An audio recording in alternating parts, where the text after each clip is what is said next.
Hey there, tonight we're uncovering the chilling tale of Jack the Ripper, not the shadowy figure of legend, but a reality steeped in unanswered questions and the haunting streets of Victorian London. If these stories help you unwind, I'd love a quick like or subscribe, but only if they're genuinely working for you. I'm curious where in the world you're listening from, so drop your location and local time in the comments. It's amazing seeing our little community span the globe through these historical tales. Now make yourself cozy, maybe adjust your room temperature or get that cup of tea, and let's explore tonight's tale together. In the dim gaslight of Victorian London, where the fog was so thick you could almost slice it and serve it with tea, there lay a city split right down the middle like a scone at a high tea party. On one side, the West End was a glittering showcase of wealth and opulence, where the upper crust of society dined on their quail eggs and sipped sherry while discussing the latest scandal in the Times. Meanwhile, a mere carriage ride away, the East End was a stark reminder that life wasn't all cucumber sandwiches and cricket matches. Now, let's not get ahead of ourselves. Victorian England was no utopia, even in the posh parts.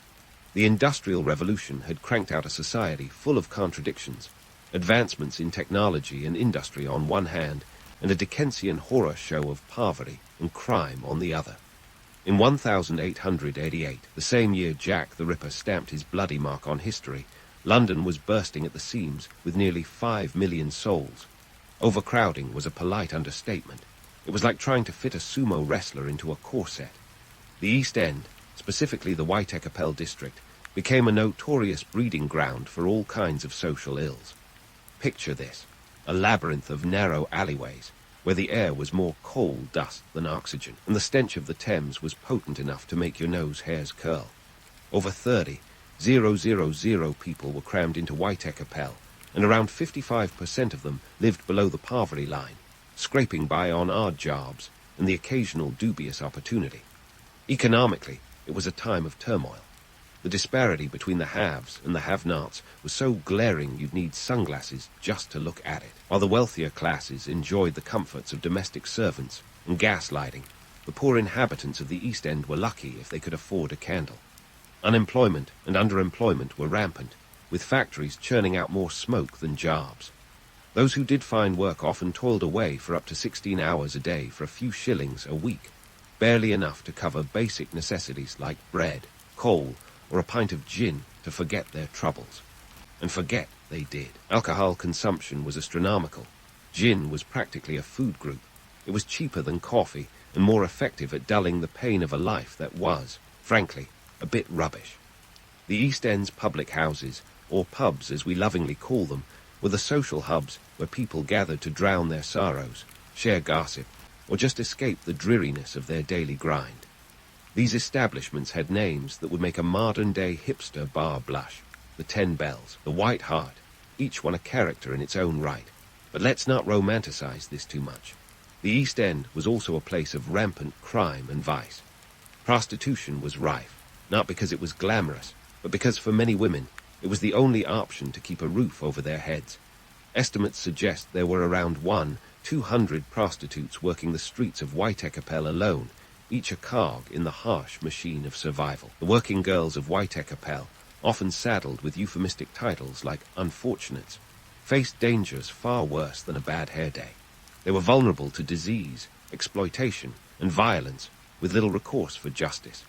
Enter Jack the Ripper, the shadow that lurked in this already grim tableau. His story is a macabre blend of myth and reality, a Victorian horror story that continues to captivate our morbid curiosity. He prowled the fog-laden streets, leaving a trail of infamy that would outlast even the most sensational headlines of the day. The newspapers of the time had a field day, with lurid stories that sold like hotcakes, or should I say, heart-press sheets. It was the kind of sensationalism that would make tabloid editors today green with envy. But why did Jack choose the East End as his hunting ground? Simple economics, my dear Watson. The area was a perfect storm of anonymity, desperation, and neglect. The overworked, underfunded police force, with just a few constables per square mile, was ill-equipped to handle the rampant crime, let alone a cunning murderer. It was a place where people vanished into the ether, and no one batted an eye. And so, amid the backdrop of soot, poverty, and gin-soaked alleys, Jack the Ripper found the perfect stage for his gruesome theatre.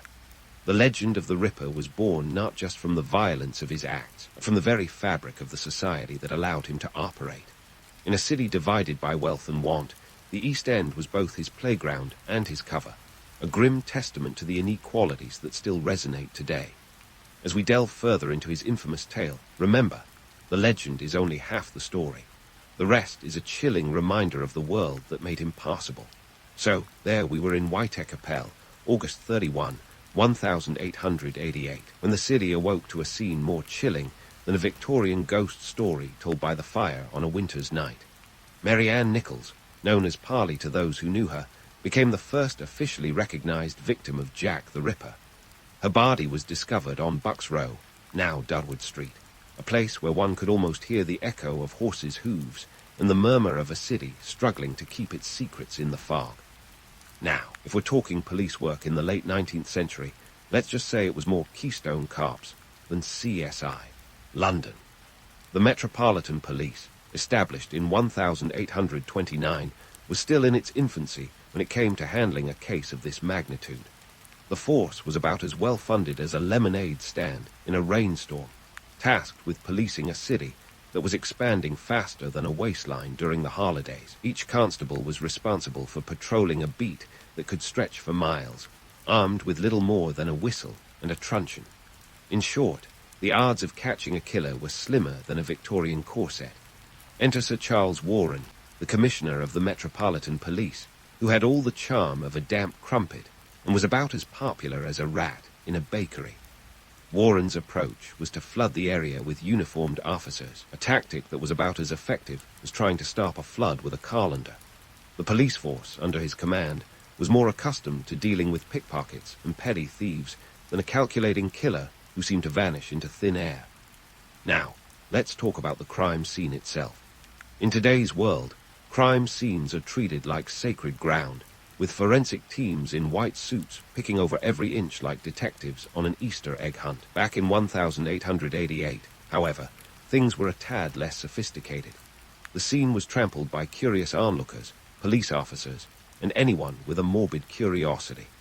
Evidence was as much a victim as Parley Nichols herself, with any hope of collecting forensic clues disappearing faster than a magician's rabbit. Yet in their defense, the police did try some rather novel approaches for the time. Bloodhounds were brought in, yes, actual dogs, in a move that sounds more like a plot from a Sherlock Holmes novel than a serious police strategy. The idea was to let these canine detectives sniff out the Ripper, but alas, the plan had all the success of a lead balloon. The hounds either lost the scent or were so spooked by the chaos of Whiteacre that they were about as useful as a chocolate teapot. The media, ever the opportunists, pounced on the story with the ferocity of a tabloid editor who's just discovered a celebrity scandal. Newspapers like the Illustrated Police News splashed lurid illustrations and sensational headlines across their pages, turning the Ripper into a household name faster than you can say clickbait. The public, hungry for every grisly detail, devoured these reports with a mixture of horror and fascination, much like a modern audience binge-watching a true crime documentary. The Ripper's second victim, Annie Chapman, was found on September 8, 1888, in the backyard of 29 Hanbury Street. Her murder was even more brutal, with her body showing signs of a gruesome mutilation that hinted at a killer with medical knowledge, or at least a morbid curiosity for anatomy. This detail sent the rumor mill into overdrive, with theories ranging from a deranged doctor to a butcher with a taste for more than just pork chops. Despite the mounting pressure, the police were no closer to nabbing the Ripper than they were to solving the mystery of how to make a decent cup of tea in the East End. The lack of forensic science, combined with the sheer number of potential suspects, turned the investigation into a game of whack-a-mole, with every lead leading nowhere. No story about the Ripper would be complete without mentioning the infamous letters sent to the police and press, most notably the Dear Boss letter, which was signed Jack the Ripper. These letters, later believed to be the work of an overzealous journalist hoping to boost sales, added another layer of intrigue to an already convoluted case. The media frenzy that followed was akin to a Victorian Twitter storm, complete with conspiracy theories and armchair detectives offering their 2 pence on who the Ripper really was. The societal factors at play were as much a part of the story as the murders themselves. The East End was a melting pot of immigrants, the working poor, and those society had forgotten. It was a place where life was cheap, and death even cheaper. The Ripper's ability to blend into this backdrop of anonymity and desperation was both his greatest asset and the police's biggest challenge. In the months that followed, more women would fall victim to the Ripper's bloody spree, each death a tragic reminder of the era's grim realities. The investigations would continue, fumbling through the fog as they grappled with a case that seemed to defy logic and reason. Ripper's reign of terror was not only a test of Victorian law enforcement, but a stark reflection of a society struggling with its own demons. As we peel back the layers of this grisly tale, remember that behind the headlines and the horror, there were real people caught in the crossfire of history. The Ripper's victims were not just names on a page, but lives cut short, each story a thread in the fabric of a city grappling with its darker side. The legend of Jack the Ripper endures, but the reality is a chilling reminder of the world that allowed such terror to thrive. Stay tuned as the plot thickens and the shadows deepen in our next chapter of this macabre saga. And here we are, neck deep in the murky waters of Victorian London, where the legend of Jack the Ripper begins to take on a life of its own, like some twisted version of Frankenstein's monster. The newspapers, magazines, and pamphlets were the lifeblood of public discourse. And boy, did they have a field day. If you think today's media loves a good scandal, Victorian journalists practically invented the art form. The Ripper's gruesome activities were a gift to the press, a morbid Christmas that just kept giving. Every morning, Londoners were greeted with headlines that screamed of the latest ghoulish atrocity, splashed across the front pages of publications like the Illustrated Police News or The Star. These papers were the 19th century version of clickbait, designed to grab attention and sell copies faster than a street vendor could yell extra. Extra. Now, let's talk about the theories. Oh, the theories. It's like everyone with a pen and a penchant for drama decided to play detective. Was Jack a mad doctor, slicing his way through White Capel with surgical precision? Or perhaps an artist with a flair for the macabre, transforming human bodies into grotesque works of art? Some even whispered of a royal connection, suggesting Prince Albert Victor, Queen Victoria's grandson, was the man behind the murders. Because why not add a dash of royal scandal to the mix, right? The truth is, these theories were as wild as a Victorian circus, and just as credible. But they served a purpose. They fed into the public's insatiable appetite for horror and mystery, turning the Ripper into an almost mythical figure. The idea that Jack could be a gentleman by day and a killer by night added a chilling allure. A real-life Jekyll and Hyde scenario that titillated and terrified in equal measure. And while these theories spun their web, the impact on public perception was profound. The Ripper became a symbol not just of urban terror, but of the societal anxieties of the time. The fear of the unknown, the invisible threat lurking in the shadows, resonated deeply with a populace already on edge from rapid industrialization and urbanization. This was a world where the familiar was being uprooted, and Jack the Ripper became the embodiment of that existential dread. The media portrayal didn't just reflect public fear, it amplified it. The press effectively turned the Ripper into folklore, a boogeyman for the modern age. Reports were often exaggerated, with embellishments that would make even the most seasoned fishers blush. Descriptions of the murders were lurid, sometimes bordering on the fantastical, and this only fueled the fire. The Ripper was no longer just a murderer. He was a legend, a phantom whose story would echo through history. Let's not forget the letters. Oh, those infamous letters. The Dear Boss letter, with its taunting tone, was like a Victorian version of a troll comment on social media. It was signed Jack the Ripper. And just like that, the killer had a name. Not just any name, but one that conjured images of a shadowy figure with a penchant for gruesome theatrics. The authenticity of these letters has been debated for over a century, with many believing they were penned by a journalist looking to spice up the story. After all, what's a better headline than a direct taunt from the killer himself? As the story of Jack the Ripper unfolded, the cultural obsession with the case grew, and it wasn't just the working class who were captivated. The middle and upper classes, safe in their West End townhouses, found themselves drawn to this macabre saga.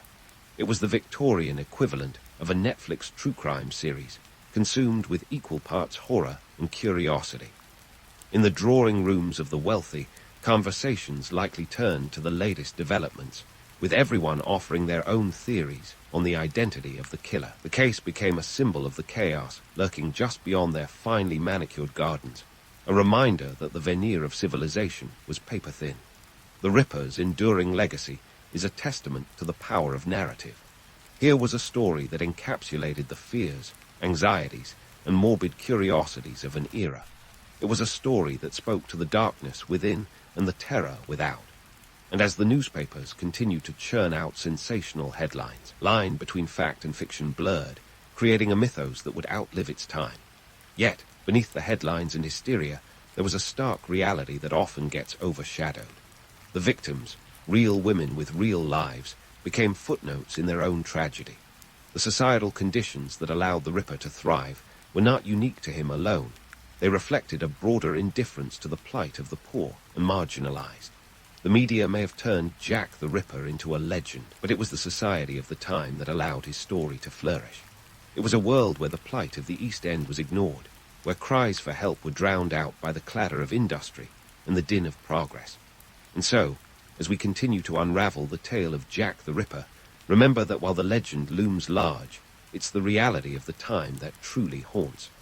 The Ripper's story is not just one of horror and intrigue, but of a society grappling with its own shadows. And as we delve deeper into this tale, we'll find that the real terror lies not just in the acts of a single man, but in the world that allowed him to exist. Stay tuned, there's more darkness to explore. As we wade further into the murky waters of Jack the Ripper's tale, it's time to shift our gaze from the foggy streets of Whitechapel to the rogues gallery of suspects that have captured the public's imagination for over a century. Every great mystery needs its suspects, and the Ripper case is no different. From butchers to royals, the list is as colourful as a Victorian painting, but with a much darker palette. First up, we have the theory that Jack was none other than Prince Albert Victor, a.k.a. Eddie, the grandson of Queen Victoria. Ah, yes, the idea that a royal could be the Ripper is as tantalizing as a scandalous episode of The Crown. Eddie was rumoured to be a bit of a wild card, more interested in the pleasures of life than the responsibilities of the throne. But before we get too swept away by the allure of a royal killer, let's look at the evidence, or rather, the lack thereof. Eddie was, in fact, nowhere near Whitechapel during the murders, having verifiable alibis that place him miles away, possibly sipping tea and nibbling on crumpets. Next on our list is Dr. William Gull, the Queen's physician. Gull was implicated as part of a conspiracy theory straight out of a Victorian thriller, suggesting he was engaged in a royal cover-up to protect Eddie's supposed indiscretions. But here's the rub. Gull was 71 years old and had suffered a stroke. The idea of him gallivanting around in the dead of night, performing surgical precision on victims, seems less plausible and more like the fever dream of a conspiracy theorist with too much time and ink on their hands. Then we have Montague John Droot, a barrister and teacher whose name surfaces frequently in Ripper lore. Droot's candidacy is largely due to the timing of his apparent suicide in December 1888, shortly after the last of the canonical 5 murders. However, the evidence against him is as thin as Victorian gruel. His connection to the murders is circumstantial at best, based more on timing and less on any tangible proof. His mental health struggles and tragic end have made him an appealing suspect for those who prefer a neat narrative arc. But the reality is, it's more speculation than substance. And let's not forget Aaron Kosminski, a Polish barber and one of the most enduring suspects. Kosminski was identified by a witness who claimed to have seen the Ripper, but the witness's refusal to testify led to a dead end. Adding to the intrigue is a shawl, supposedly belonging to victim Catherine Eddowes, that was discovered over a century later and tested for DNA. The results were inconclusive, but that hasn't stopped some from clinging to the idea like it's gospel. Kosminski's mental health struggles and his institutionalization make for a compelling story, but again, the evidence is less a smoking gun and more a wisp of smoke. Of course, we must consider the more pedestrian suspects, those whose professions would have given them the anatomical knowledge needed to commit the crimes. Enter the theory of the butcher, a less glamorous but perhaps more practical suspect. White was teeming with slaughterhouses and meat markets, and the skill required in the Ripper's handiwork might suggest a familiarity with flesh that only a butcher could possess. However, like so many other theories, it lacks the concrete evidence needed to elevate it beyond mere conjecture. Now, let's talk about the role of conspiracy theories in keeping the Ripper's legend alive. These theories, as entertaining as they are, often serve to distract from the grim reality of the time. They're like the Victorian version of a Netflix binge, engrossing, but ultimately speculative. The idea of a royal conspiracy or a mad surgeon running amok makes for thrilling storytelling, but it also overshadows the very real societal issues that allowed Jack to operate in the first place. Conspiracy theories are like a funhouse mirror, distorting reality into something more palatable, or at least more captivating. They allow us to distance ourselves from the uncomfortable truths about poverty, neglect, and the failures of the Victorian justice system. It's easier to believe in a shadowy cabal than to confront the systemic issues that left so many vulnerable in the first place. And let's not forget the human tendency to romanticize the past, to see it through rose-tinted glasses that blur the harsh edges. Jack the Ripper, in many ways, is a product of this romanticization, a dark figure who stalks the pages of history like a myth come to life. But behind that myth lies a grim reality, one that speaks to the inequalities and indifference of a society that left its most vulnerable to fend for themselves. As we sift through the suspects and theories, it's crucial to separate fact from fiction, to look beyond the sensational headlines and see the world as it truly was. The Ripper's story is not just one of murder and mystery, but of a society grappling with its own demons. It's a testament to the power of narrative and the way that stories can both illuminate and obscure the truth. As we draw closer to the end of this saga, remember, the real mystery isn't just the identity of Jack the Ripper, but the world that allowed him to exist. The suspects may change, the theories may evolve, but the enduring legacy of this case lies in its ability to reflect the darker aspects of human nature. So, as we continue to unravel this tale, let's keep our eyes on the shadows, for that's where the true story lies. There's more to uncover, more darkness to explore, and more truths to confront. Stay tuned, the journey is far from over. And so, as we tiptoe gingerly out of the murky underworld of Victorian intrigue, let's take a moment to ponder why Jack the Ripper has clung to our cultural psyche like an overzealous barnacle on a ship's hull. It's not just the gory details that have us hooked, though those certainly help. It's the eerie cocktail of mystery, fear, and the tantalizing whiff of scandal that keeps us coming back for more. You could say he's the original true crime story, an Agatha Christie novel with the pages missing, leaving us to fill in the blanks with our own imaginations. Let's start with the obvious. Everyone loves a good mystery, and the Ripper saga is the granddaddy of them all. Here we have all the elements of a gripping thriller, enigmatic letters, shadowy figures, and a city teetering on the brink of chaos. It's the kind of story that practically writes itself, though countless authors have certainly done their best to add their own twist.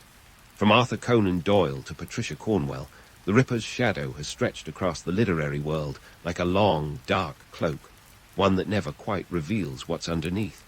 But why does this tale of terror continue to captivate us more than a century later? Well, it turns out humans have a bit of a thing for the macabre. We love to peer into the abyss, to flirt with the dark side, as long as we're safely ensconced in our armchairs with a cup of tea, and maybe a biscuit or two.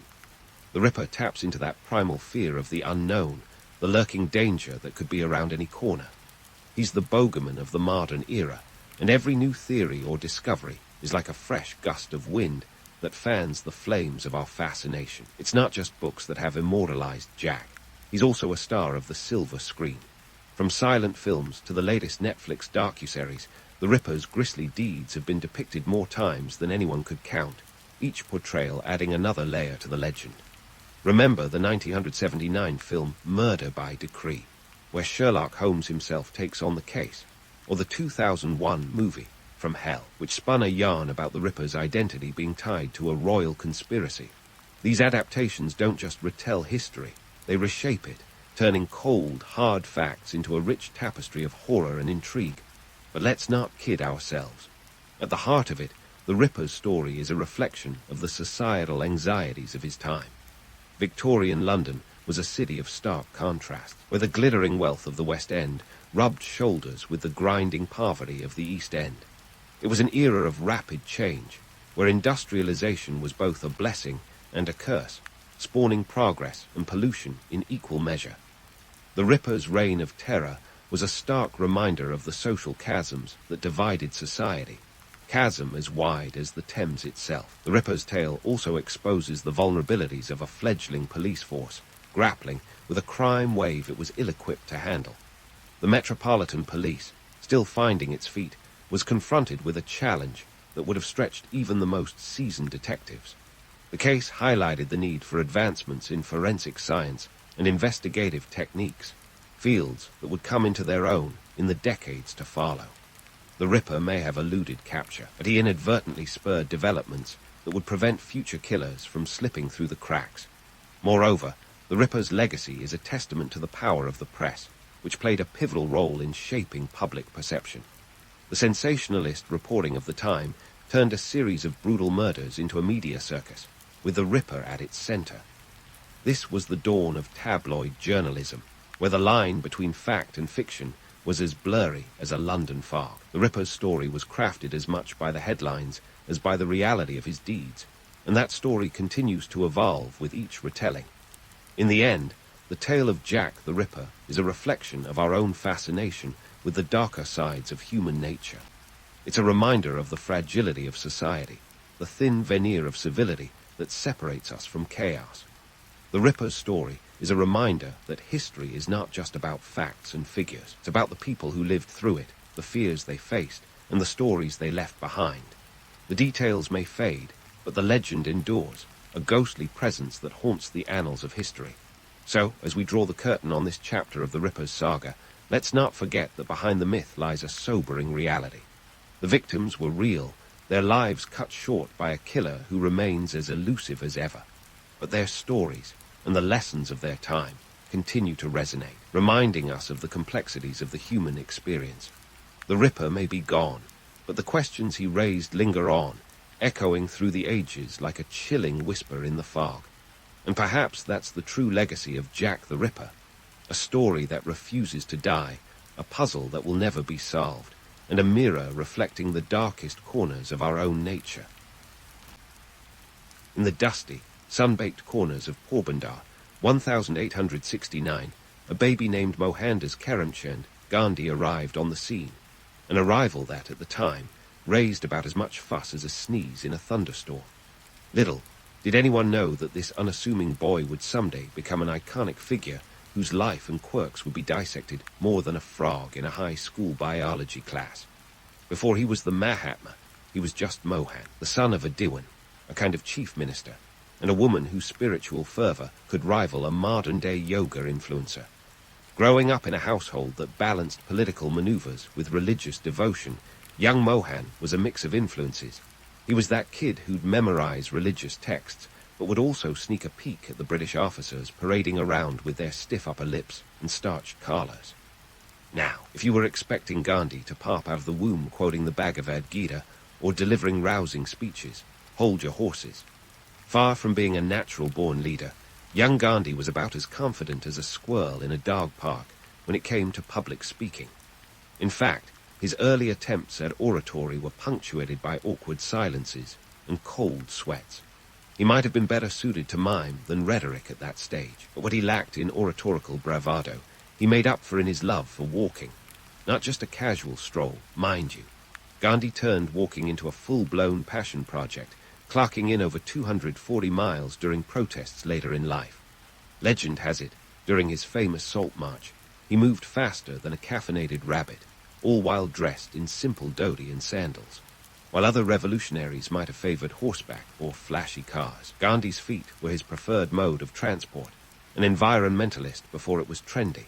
Before we get ahead of ourselves with all this salt and sandals, let's rewind to his educational journey, which led him to the foggy streets of London. At 18, Gandhi made the bold leap across continents to study law, but instead of immersing himself in the intricacies of British jurisprudence, he found himself knee-deep in the English diet. Picture this. Young Mohan trying to reconcile his vegetarian roots with a culture enamored with steak and kidney pie. He experimented with a variety of diets, each more peculiar than the last, a culinary odyssey that would make even modern-day foodies raise an eyebrow. His time in London was a gastronomic adventure, but when it came to legal studies, let's just say he wasn't exactly burning the midnight oil. Despite the dietary distractions, London was where Gandhi started shedding some of his provincial inhibitions. He joined the Vegetarian Society, which was about as hip as a Victorian gentleman could get without scandalizing his peers. Yet, when it came time to argue a point in law class, he often found himself as tongue-tied as a cat in a room full of rocking chairs. It's a good thing he wasn't graded on charm, or he might have been sent packing back to India with his tail between his legs. What's fascinating here is the myth-busting opportunity. The popular narrative paints Gandhi as a born sage, but his early life tells a different story, a tale of a young man who stumbled, fumbled, and bumbled his way to greatness. He wasn't handed leadership on a silver platter. He worked through his own awkwardness and insecurities, like the rest of us mere mortals. Despite the rocky start, Gandhi's time in London wasn't all awkward pauses and dietary dilemmas. He absorbed the ideas of the Western philosophers, which later shaped his strategies against colonial rule. His life was a testament to the idea that greatness is forged, not faded, and sometimes involves more missteps than triumphs. So, there you have it. The early years of Gandhi weren't filled with grand speeches or heroic deeds. Instead, they were marked by quiet observation, quirky habits, and an insatiable curiosity about the world, a potent mix that would eventually transform him from a shy student into the champion of non-violent resistance. A journey that started in the modest town of Porbandar, navigated through the fog of London, and eventually marched into the annals of history, one step at a time. Now, let's fast forward to 1893, where Gandhi's life took a sharp left turn, much like that infamous train in South Africa that booted him unceremoniously off its first-class compartment. Picture this. Gandhi, suited up and eager, holding a ticket that cost him a whopping £7, a pretty penny back then, roughly equivalent to about £800 today.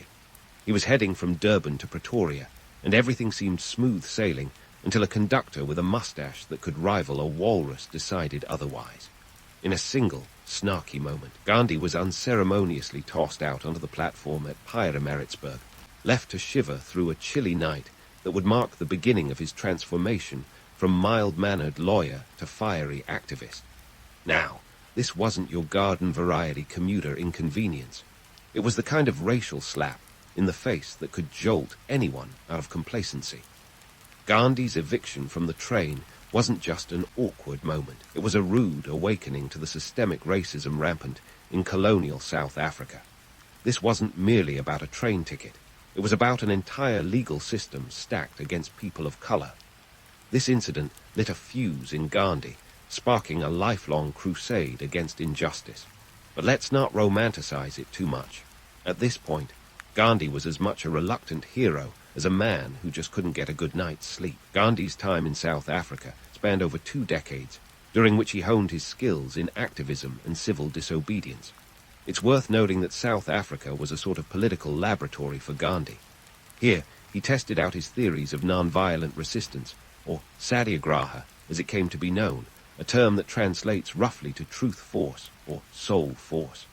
Sounds profound, right? But before you get swept up by the poetry, remember that at the heart of satyagraha was a very practical strategy, using peaceful resistance to provoke change. Gandhi's experiments with civil disobedience were like a masterclass in strategic patience. He organized strikes, led protests, and urged his fellow Indians in South Africa to refuse compliance with the draconian laws that tried to reduce them to second-class citizens. One particularly memorable campaign was against the Asiatic Registration Act, which required all Asians to carry a registration certificate, essentially an ID card that screamed, "You're not welcome here." Gandhi led a massive campaign of non-cooperation, and while he didn't topple the system overnight, he earned enough victories to keep the movement alive and kicking. And let's not forget his iconic fashion statement. Ever the pragmatist, Gandhi ditched the 3-piece suit for a simple loincloth and shawl. This wasn't just a sartorial choice, it was a calculated political move. By adopting the attire of the poorest Indians, Gandhi was sending a message louder than a foghorn in a library. I'm one of you. This shift was about more than comfort or tradition. It was about solidarity and defiance. It was about rejecting the Western image of success and embracing an identity that resonated with the masses. The loincloth became a symbol of empowerment, turning a simple garment into a statement piece more powerful than any designer label. The media played a crucial role in amplifying Gandhi's message. He was a master of using the press to turn personal indignities into global outrage. Every arrest, every act of resistance was meticulously documented and circulated, ensuring that the world was watching. Newspapers were his megaphone, and Gandhi knew how to use them to his advantage, crafting narratives that captured the imagination of people far beyond South Africa's borders. But while his strategies won him admiration, they also brought criticism. Some argued that Gandhi's methods were more popular than practical, more about spectacle than substance. Yet, there was no denying the impact of his approach. Through his trials and tribulations in South Africa, Gandhi emerged not just as a leader, but as a symbol of resistance. His story shows us the power of perseverance, the importance of standing up against injustice, and the transformative impact one individual can have. But let's not kid ourselves. Gandhi wasn't perfect. He was a man of contradictions, a revolutionary who made mistakes and learned from them. He was as human as the rest of us, with flaws and doubts that haunted him alongside his triumphs. As we leave Gandhi in South Africa, poised to return to India, where his ideas and strategies would face even greater challenges, let's remember that his journey was far from over. The seeds of Satyagraha, planted in the soil of South Africa, would soon take root in the Indian subcontinent, growing into a movement that would shake the foundations of an empire. But that's a story for another day. For now, we've got a restless Gandhi on his way back to India, ready to tackle the next chapter of his extraordinary life, one loincloth-clad step at a time. As the steamship chugged its way back to India in 1915, Gandhi was a man transformed. The salty air of the Indian Ocean might have been the same, but the man on deck had swapped his three-piece suit for a dhoti, and his mission had gained a weight that could sink a battleship. India was crackling with the static of change, and Gandhi was about to step into the role of an unexpected rock star, sans the wild parties and groupies, but with a fan base ready to hang on his every word. Landing in Bombay was like stepping onto the world's largest political stage. Crowds thronged to catch a glimpse of the man who had waged war on injustice with nothing more than his principles and a pair of sandals. But let's not get carried away. While the masses cheered, the British Raj wasn't exactly rolling out the welcome mat. They saw Gandhi as a potential thorn in their imperial side, and they weren't wrong. However, Gandhi soon found that while adulation was abundant, actual power was as elusive as a snowflake in the Sahara. Gandhi's return coincided with a nation simmering with discontent. World War I had left the British Empire stretched thinner than a hipster's scarf, and the promise of self-rule for India was as empty as a politician's campaign pledge. Yet Gandhi wasn't interested in playing the typical political game. He had a new strategy up his sleeve, and it involved something radical, non-cooperation. It was the kind of idea that was so simple, it was revolutionary. Instead of picking up arms, Gandhi suggested putting them down, refusing to buy British goods, attend British schools, or pay British taxes. It was as if he was staging a countrywide game of the floor is lava, with British institutions being the floor. But let's not kid ourselves. The non-cooperation movement wasn't all kumbhayas and peace signs. It required discipline and sacrifice. Gandhi's call to action was a high-stakes gamble. Imagine trying to convince millions to change their daily routines and livelihoods for an abstract ideal. Yet, Gandhi's charisma and conviction turned skepticism into participation. Between 1920 and 1922, the movement gathered steam like a runaway locomotive.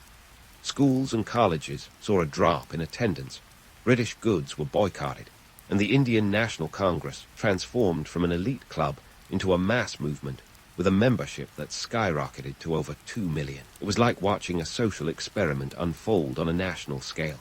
However, Gandhi's strategy was a double-edged sword. The non-cooperation movement was a masterstroke in theory, but in practice, It was like trying to ride a bicycle on a tightrope. The British responded with their usual charm: arrests, censorship, and a heavy dose of repression. Gandhi himself was thrown into prison in 1922, where he faced 6 years of solitude and contemplation. But Gandhi knew the value of patience. His prison time was just another chapter in his playbook of perseverance. Now, if you think Gandhi's methods were all about sunshine and unity, let's add a pinch of salt to the story, literally. Fast forward to 1930, and Gandhi was gearing up for the Salt March. If there were ever a protest that combined absurdity with impact, this was it. The British salt tax was a symbol of colonial oppression, and Gandhi decided to challenge it by doing the unthinkable, marching 240 miles to the Arabian Sea to make his own salt. It was like thumbing his nose at an entire empire with nothing more than a pinch of sodium chloride. The Salt March wasn't just a protest. It was a performance art piece that captured the imagination of the world. Picture this: Gandhi, at 61 years old, leading a band of followers on a march that took 24 days, covering about 10 miles a day. The route was dotted with villages where Gandhi would stop to deliver speeches, turning each stop into a mini-campaign rally. By the time they reached Dynasty, thousands had joined the march, and millions more around the world had taken notice. The act of picking up a lump of salt from the ground was as defiant as setting off fireworks in a library. But why salt? On the surface, seemed trivial, almost laughable. Surely there were bigger issues at hand. Yet Gandhi's choice was a stroke of genius. Salt was a basic necessity, used by rich and poor alike. By targeting the salt tax, Gandhi was hitting the British where it hurt, right in the economic jugular. The Salt March sparked a wave of civil disobedience across India, with more than 60,000 people, including Gandhi, being arrested. The world's media had a field day, and suddenly, the seemingly small act of defying a salt law had transformed into a global spectacle. The Salt March was a masterclass in the power of symbolism. It demonstrated that sometimes the simplest ideas pack the biggest punch. And while the British might have laughed at the absurdity of it, the laughter stuck in their throats as the movement gained momentum. Gandhi had shown the world that non-violent resistance wasn't just an idealistic dream. It was a potent force for change, capable of rattling an empire. Yet, for all its success, the Salt March also laid bare the complexities of Gandhi's leadership. While he was revered, his methods and ideology were not without criticism. Some argued that his strategies were too passive, that they relied too heavily on the moral compass of an empire that often lacked one. Others questioned the practicality of non-violence in the face of brutal repression. Gandhi was a man walking a tightrope, balancing between idealism and pragmatism, between the adoration of millions and the harsh realities of a colonial regime determined to maintain its grip. As we leave Gandhi in the midst of his salt-soaked saga, it's clear that his journey was far from over. His non-cooperation movement, though misunderstood by many, had lit a fire that would continue to burn brightly in the hearts of those longing for freedom. It's a story of a man who turned the act of defiance into an art form, who showed the world that sometimes the most ridiculous-sounding plans are the ones that change the course of history. But don't think for a second that Gandhi's tale ends here. There are more chapters to unfold, more myths to debunk, and more truths to uncover as we continue our journey through the life of India's peaceful revolutionary. As the dust of the Salt March settled, Gandhi's journey was far from over. The world may have been marveling at his audacity, but the British Raj was less impressed and more irked, like a cat sprayed with water. Fast forward to the 1940, and the stage was set for another showdown, the Quit India movement of 1942. Imagine a game of chess where the stakes were an entire nation, and the British were playing a defensive strategy that would make a porcupine look cuddly. But before we dive into the political tempest, let's talk about the man at the center of it all. Gandhi, now in his 70s, was a sage wrapped in simplicity, but his personal life was anything but straightforward. His experiments with truth, a series of personal vows and practices, were as complex as a Rubik's Cube in a blender.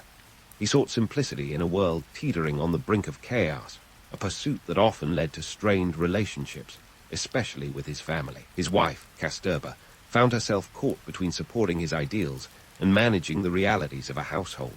Their marriage was a dance of devotion and disagreement, a partnership that weathered more storms than a lighthouse. Now, Back to 1942. The British Empire was neck-deep in World War Roman II, and their resources were stretched thinner than a politician's promise. Gandhi saw this as a prime opportunity to push for Indian independence. On August 8, 1942, the Indian National Congress passed a resolution demanding the British quit India. The British responded with the kind of charm that would make a grizzly bear look like a teddy. To them, Gandhi's demand was tantamount to rebellion. The very next day, they arrested Gandhi and other Congress leaders, hoping to nip the movement in the bud. Spoiler alert, it didn't work. Despite the arrests, the Quit India movement erupted like a volcano, with protests, strikes, and acts of sabotage spreading across the country. It was a national boiling point, a testament to the simmering unrest that had been building for decades. The movement was as much about the ordinary people as it was about their leader. Students boycotted schools, workers went on strike, and even government employees joined the fray. The British were caught in a quagmire, dealing with a populace that had decided enough was enough. Meanwhile, Gandhi was languishing in prison, dealing with personal loss and political turmoil. His health was deteriorating, and Kasturba, who was imprisoned with him, was also ailing. She passed away in 1944, leaving Gandhi to grapple with profound grief amidst the chaos of a nation in turmoil. It was a stark reminder that even the most revered figures are not immune to the heartbreaks of life. Amidst all this, Gandhi's commitment to nonviolence was put to the test. The Quit India movement was far from the peaceful protest he envisioned. Some factions resorted to violence, and Gandhi found himself in the uncomfortable position of a pacifist leader watching his movement take a more aggressive turn. It was a contradiction that haunted him, a man preaching peace while his followers flirted with chaos. But let's not paint Gandhi as an infallible icon. His ideas were not without flaws, and his methods were often criticized for being too idealistic. Some argued that his insistence on nonviolence was out of touch with the harsh realities of colonial oppression. Yet Gandhi remained steadfast, believing that moral persuasion could melt even the most frigid of imperial hearts. It was a gamble, akin to betting on a snowball in hell, but one that kept the hope of independence alive. Now, let's shift the lens to the broader political chess game. The Quit India movement was a bold move, but it wasn't a checkmate. The British, despite their wartime vulnerabilities, were not about to relinquish control without a fight. The war effort had turned India into a crucial supply hub, and the British were as willing to let go as a dog with a bone. They responded to the unrest with a heavy hand, deploying troops and enforcing strict censorship, a classic play from the Colonial handbook. But the tide was turning. The war had changed global dynamics, and the British Empire was beginning to show cracks. The United States and the Soviet Union, allies in the fight against fascism, were not keen on supporting colonial rule post-war. The Atlantic Charter of 1941, which outlined the Allies' post-war goals, emphasized self-determination, a principle that put the British in a bit of a pickle when it came to India. As the war drew to a close, the pressure on the British to grant India independence intensified. The Quit India movement, despite its setbacks, had set the stage for the final act in the struggle for freedom. Gandhi, ever the strategist, continued to play his part with the precision of a seasoned maestro, balancing the demands of the nation with the reality of his personal losses. And there we have it, Gandhi in his later years, navigating the turbulent waters of a nation on the brink of independence. His legacy was as complex as his persona, a man of contradictions, a leader whose vision of nonviolence was both celebrated and contested.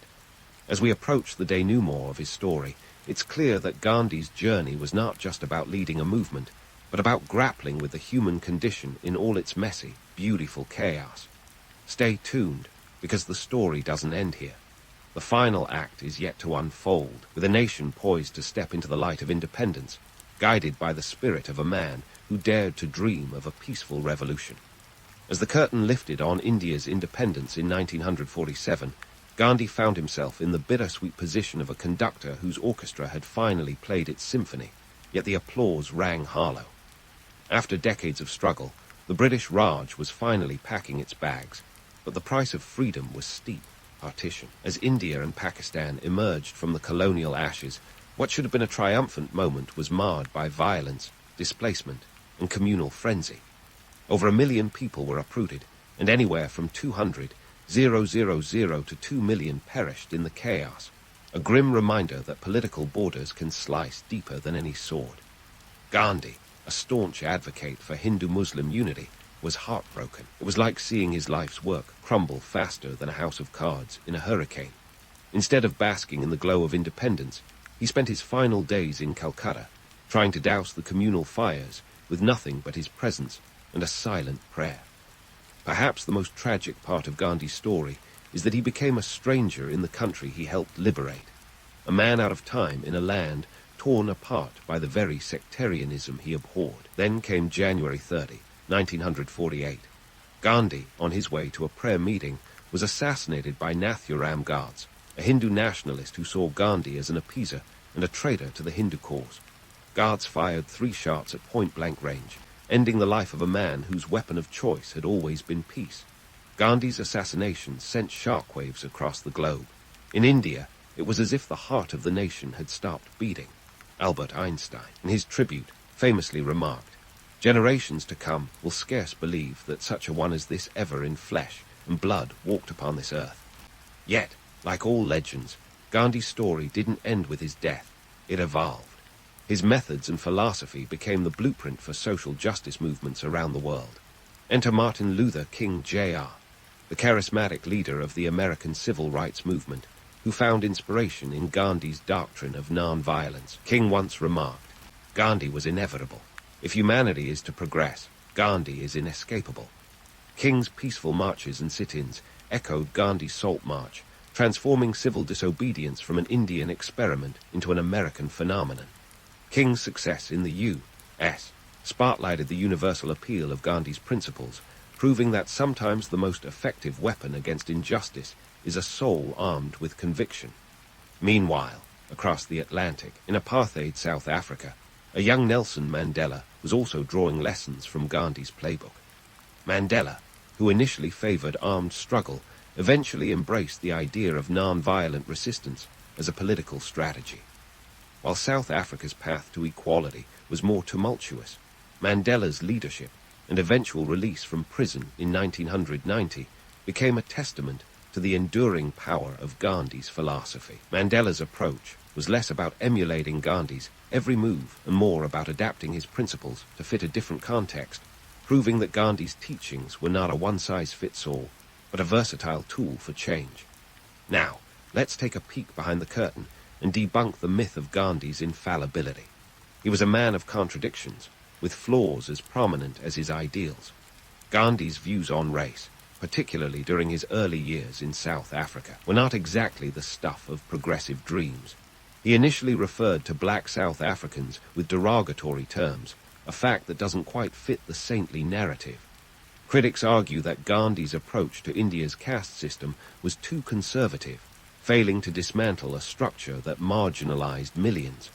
Moreover, his penchant for personal experiments, like his controversial vow of celibacy and the bizarre decision to test his self-control by sharing his bed with young women, invited skepticism and scandal. These facets of Gandhi's life remind us that he was not a demigod, but a complex human being navigating the choppy waters of moral and social dilemmas. So, what does Gandhi's legacy look like today, stripped of the sepia-toned lens of nostalgia? It's a tapestry woven with both triumph and tragedy, a narrative that serves as an aspirational tale and a cautionary one. Gandhi showed the world that non-violence is not passive. It's an active force that requires courage and resilience. His life stands as a testament to the power of collective action, proving that even the mightiest empires can be challenged by the will of the people. Yet, his story also warns us of the perils of idealism unmoored from reality. Gandhi's vision for India was anchored in simplicity and self-sufficiency, a far cry from the industrialized and globalized world we inhabit today. His economic ideals, which romanticized rural life and manual labor, often clashed with the aspirations of a nation hungry for modernity and progress. The spinning wheel, a symbol of resistance during the freedom struggle, is now more of a historical relic than an economic blueprint. In the end, Gandhi's life is a reminder that the path to justice is fraught with complexities, and leaders are often caught between the ideals they champion and the realities they face. Gandhi's story is a mirror reflecting both the heights of human potential and the depths of our imperfections. It's a tale that continues to inspire and provoke, urging us to question, adapt, and strive for a world where peace is not just an ideal, but a lived reality. As we draw the curtains on this narrative, let's hold onto the duality of Gandhi's legacy, the saint and the sinner, the visionary and the flawed mortal. His life invites us to ponder the paradoxes of leadership and the enduring power of simple truths in a complex world. So, whether you see Gandhi as a beacon of hope or a cautionary figure, remember that his story is not just about the past. It's about the choices we make today and the legacy we leave for future generations. In the grand tapestry of ancient history, the kingdom of Axum is often the understated thread that held together a vibrant patchwork of trade and culture. Nestled in what is now northern Ethiopia, Axum was like the surprise hit of the ancient world, unexpected, yet absolutely riveting. Its geography was its secret weapon, not unlike scoring a prime piece of real estate on the ancient equivalent of Fifth Avenue. Why? Because Axum had front-row seats to the Red Sea, the ancient world's version of a bustling superhighway. This wasn't just a sweet spot for sunbathing, it was a strategic gold mine. The early history of Axum reads like a classic underdog story. In its nascent days, this kingdom was just another blip on the map, surrounded by more established powers like the Kingdom of Kush to the north and the Arabian tribes across the sea. But Axum had a few tricks up its sleeve, or perhaps in its soil. The land was fertile, perfect for agriculture, and the kingdom was rich in gold and ivory. While the harsh realities of farming in such a terrain were no picnic, the rewards were as tempting as an all-you-can-eat buffet for any merchant with half a brain. Before long, Axum began to stretch its legs, leveraging its geographic boon to become a trading powerhouse. By the 1st century CE, Axum was playing in the big leagues. It hitched its wagon to the trade routes that connected Rome, India, and the distant lands beyond. Think of these routes as the ultimate ancient Silk Road, except more diverse in their offerings. From the Roman Empire to India, goods flowed like wine at a bacchanalian festival, and Axum was right at the heart of it all. The Axumites were savvy traders, dealing in everything from exotic animals to frankincense and myrrh, luxuries that could make a Roman senator's wife swoon. They had a knack for reading the economic landscape, and they milked their strategic location for all it was worth. This was a time when the phrase, location, location, location, was more than just real estate jargon. It was the lifeblood of a thriving kingdom. Speaking of thriving, Axum's economy was a bit like a modern startup that suddenly found itself on the Fortune 500 list. By the 3rd century CE, Axum was minting its own currency, a sign that it had arrived on the global stage. These coins bore the visage of their kings, a not-so-subtle flex that said, "We're not just here to trade, we're here to rule." The coins themselves were a testament to Axum's wealth and influence, circulating as far afield as India. Imagine that, your face on money half a world away. Talk about leaving a mark. But let's not get too carried away with the romance of the Axumite rise. This wasn't a fairy tale kingdom where everyone was dancing in the streets. The reality was far more complex. Control of trade routes meant constant politicking and military skirmishes. The kings of Axum had to be as adept with a sword as they were with a trade ledger. The stakes were high, and the competitors ruthless. This was a game for the bold, not the faint-hearted. The kings of Axum were a pragmatic bunch, adept at playing the diplomatic game. They forged alliances, and when necessary, flexed their military muscle. Historical records, such as those from the Greek merchant Cosmas Indicopleustes, reveal that Axum was a melting pot of cultures, a cosmopolitan hub where Greek, Roman, and Indian influences intermingled.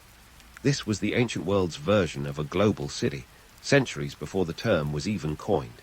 Yet, beneath the veneer of prosperity and power, there were whispers of discontent. As in any society, the wealth of the few often came at the expense of the many. The social structure of Axum was as layered as a milfoil pastry, with the royalty and nobility perched comfortably at the top, while the common folk labored below. Trade brought wealth, but it also brought inequality, a theme as old as time itself. So, here's the kicker. Axum was more than just a trading hub. It was a kingdom wrestling with the age-old challenges of power and prosperity, a place where the promise of gold and spice was tempered by the harsh realities of empire building. Yet, through it all, Axum stood resilient, a testament to the enduring allure of its strategic perch by the Red Sea. As we continue to explore this enigmatic kingdom, we'll see how its social structures and cultural exchanges shaped its destiny, and perhaps left a legacy that still echoes today.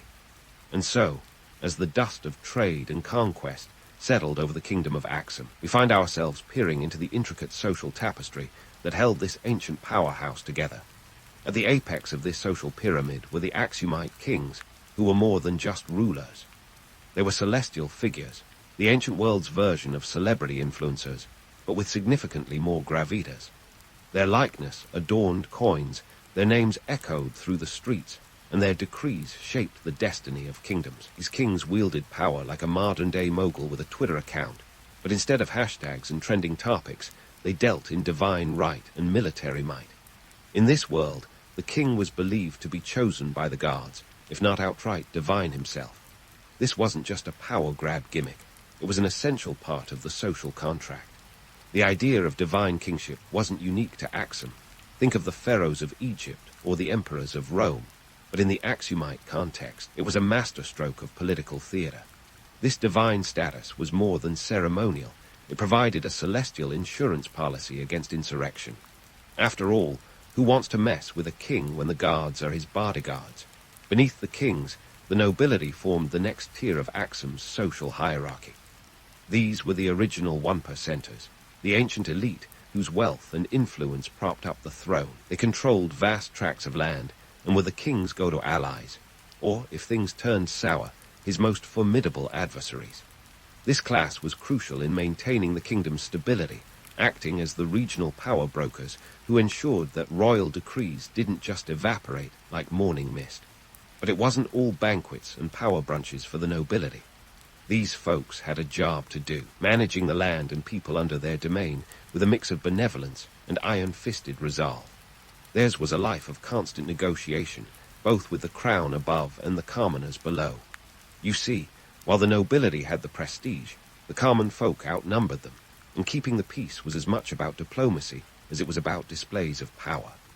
Enter the clergy, the spiritual backbone of Axumite society, who wielded influence that transcended the material. Their arrival in the social hierarchy added a new dimension to the kingdom's governance.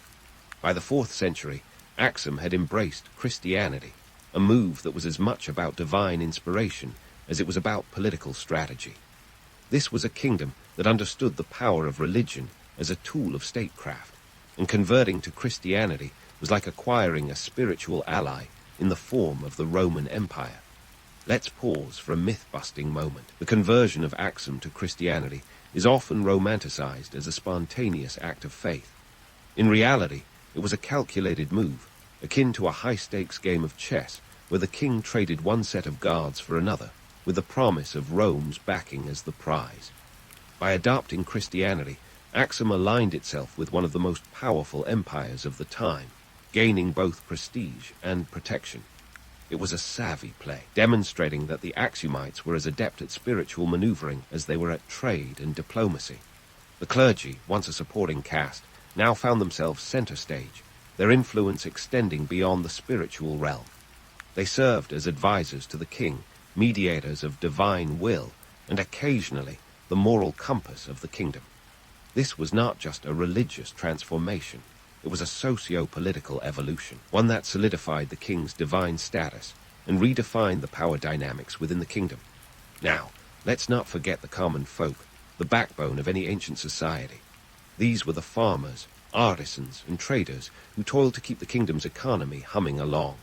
Their lives were far from easy, marked by the relentless grind of agricultural seasons and the whims of market demand. Yet, they played a crucial role in maintaining the kingdom's prosperity, even if their share of the wealth was as elusive as a mirage in the desert.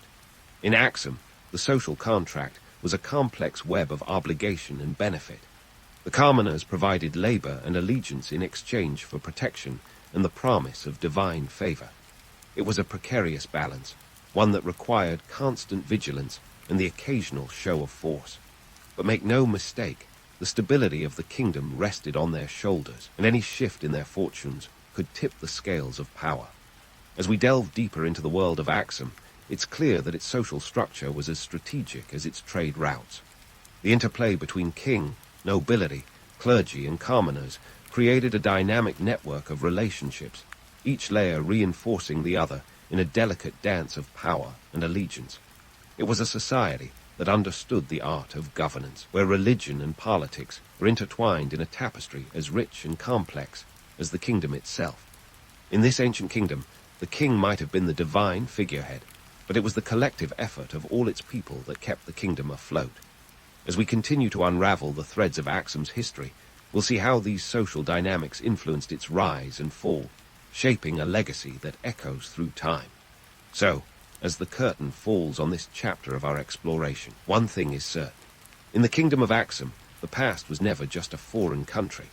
It was a familiar land of ambition, power, and human endeavor, a place where the lines between myth and reality were as blurred as the horizon at dusk. As the sun rose on the kingdom of Axum, its economic engine was already purring like a well-oiled machine. Agriculture, trade, and a peculiar infatuation with elephants were the fuel that powered this ancient powerhouse. Let's roll up our sleeves and dive into the nitty-gritty of Axum's economic exploits, where the romantic tales of gold-laden caravans often gloss over the sweat, strategy, and survival instincts that kept this empire in business. First off, agriculture in Axum was less about idyllic pastoral scenes and more about the brutal reality of coaxing life from the soil. With a diverse landscape that ranged from lush valleys to arid highlands, Axum's farmers were nothing short of agricultural wizards. They cultivated teff, wheat, barley, and millet, feeding not just their own, but supporting the trade networks that crisscrossed their lands like ancient superhighways. These crops were the bread and butter, literally, of the Axumite economy, and their success was as crucial as the kingdom's strategic location. But let's not kid ourselves.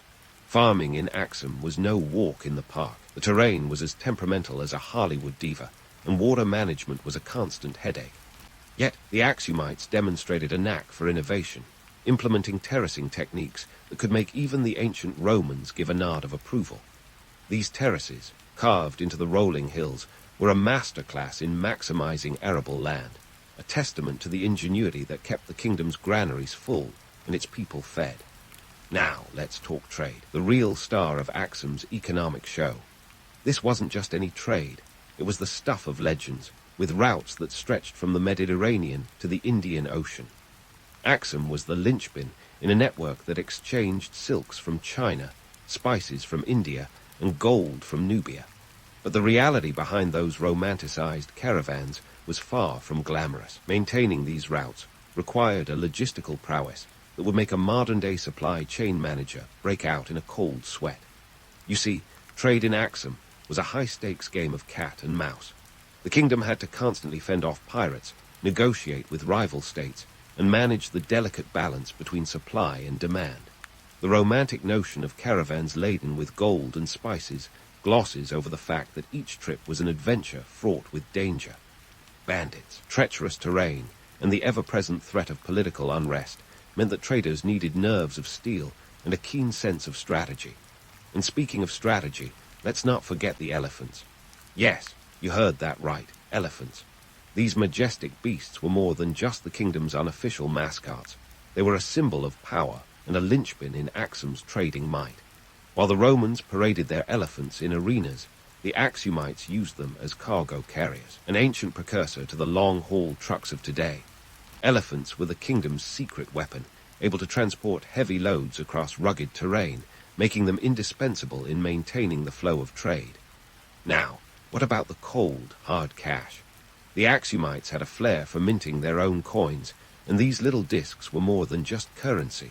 They were political statements. Imagine the confidence it takes to stamp your face on a piece of metal and send it out into the world. These coins were a way of saying, we are here, we are wealthy, and we are powerful. The coins featured the likenesses of Axumite kings, often accompanied by symbols of their faith, which evolved from early pagan motifs to Christian crosses as the kingdom's religious identity shifted. Coinage was more than a means of trade. It was a tool of propaganda. The Axumites understood that money talks, and their coins spoke volumes.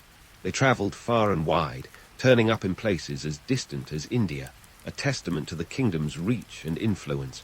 But let's not romanticize it too much. Coinage was also about control. By minting their own currency, the Axumite rulers could manipulate trade and maintain economic stability within their borders.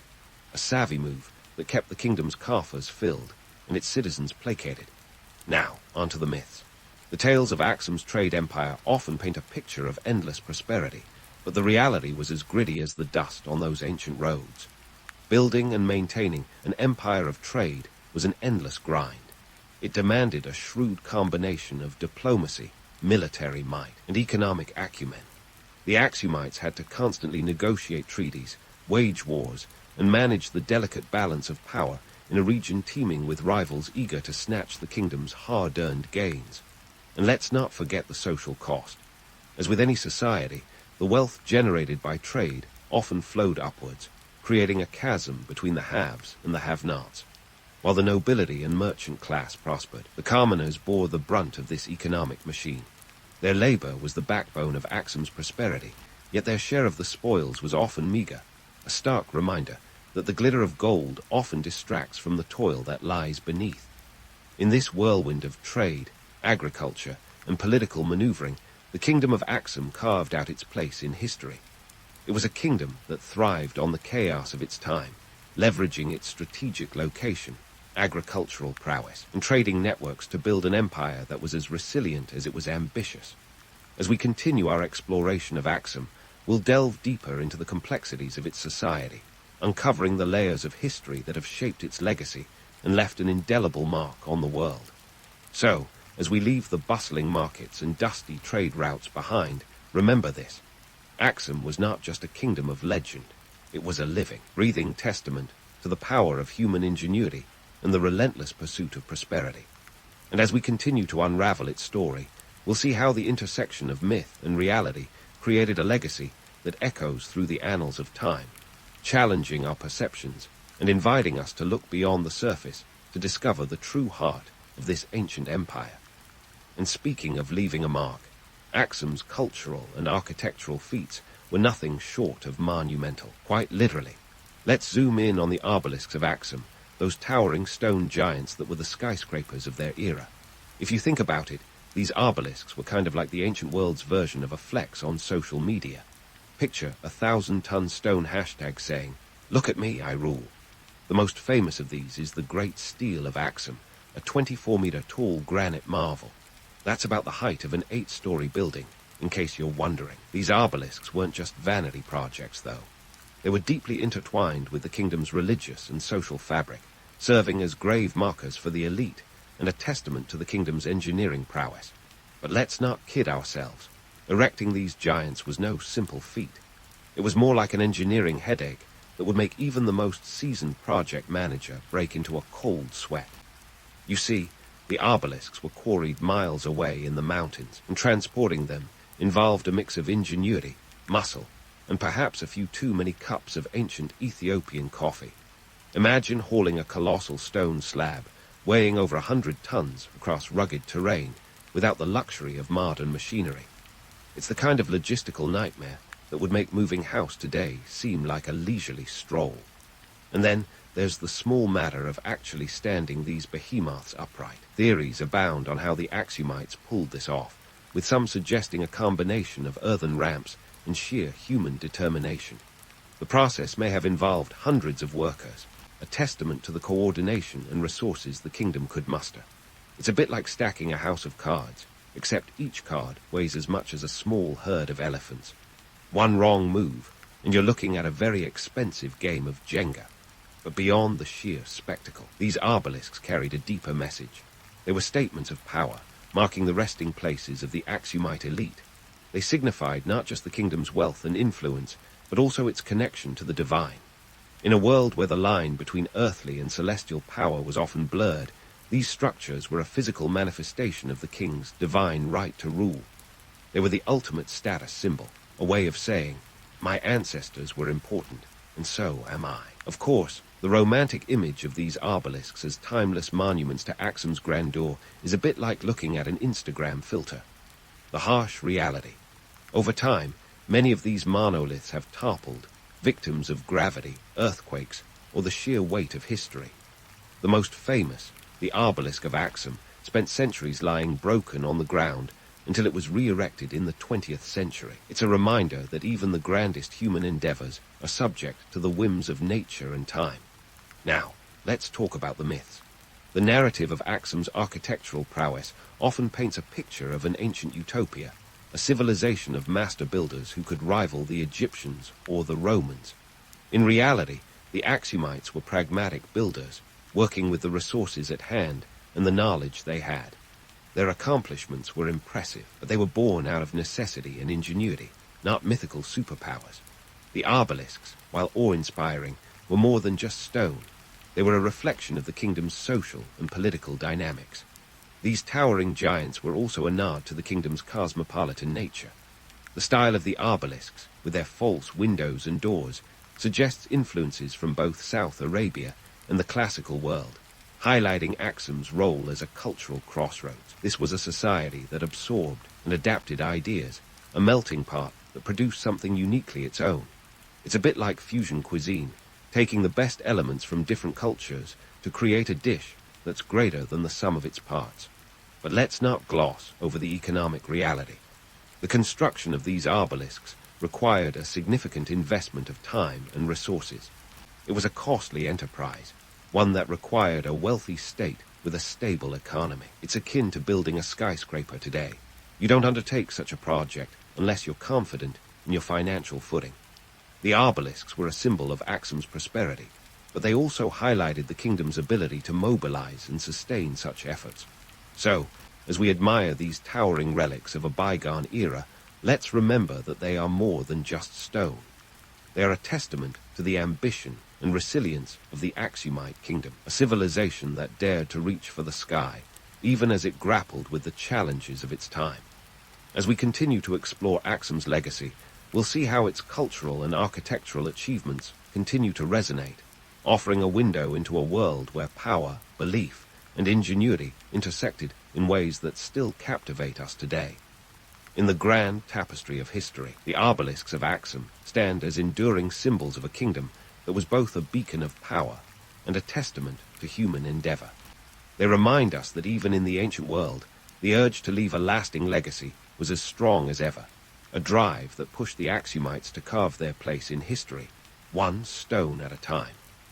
As we turn the page to the next chapter of their story, we'll delve deeper into the cultural and social intricacies that shaped this remarkable civilization, keeping the spirit of inquiry alive as we unravel the mysteries of a kingdom that was as complex as it was compelling. As the dust settled on the towering obelisks and the echoes of Axum's achievements began to fade, the kingdom faced challenges that were less about stone and more about survival. It was as if Axum had been playing a high-stakes game of Jenga, and now the pieces were starting to wobble. You see, the decline of Axum wasn't the result of a single, cataclysmic event, but rather a perfect storm of environmental pressures, economic shifts, and political upheavals that slowly eroded the kingdom's foundations. First on the list of woes was the environment, a fickle beast that could be as nurturing as a doting parent or as punishing as a strict headmaster.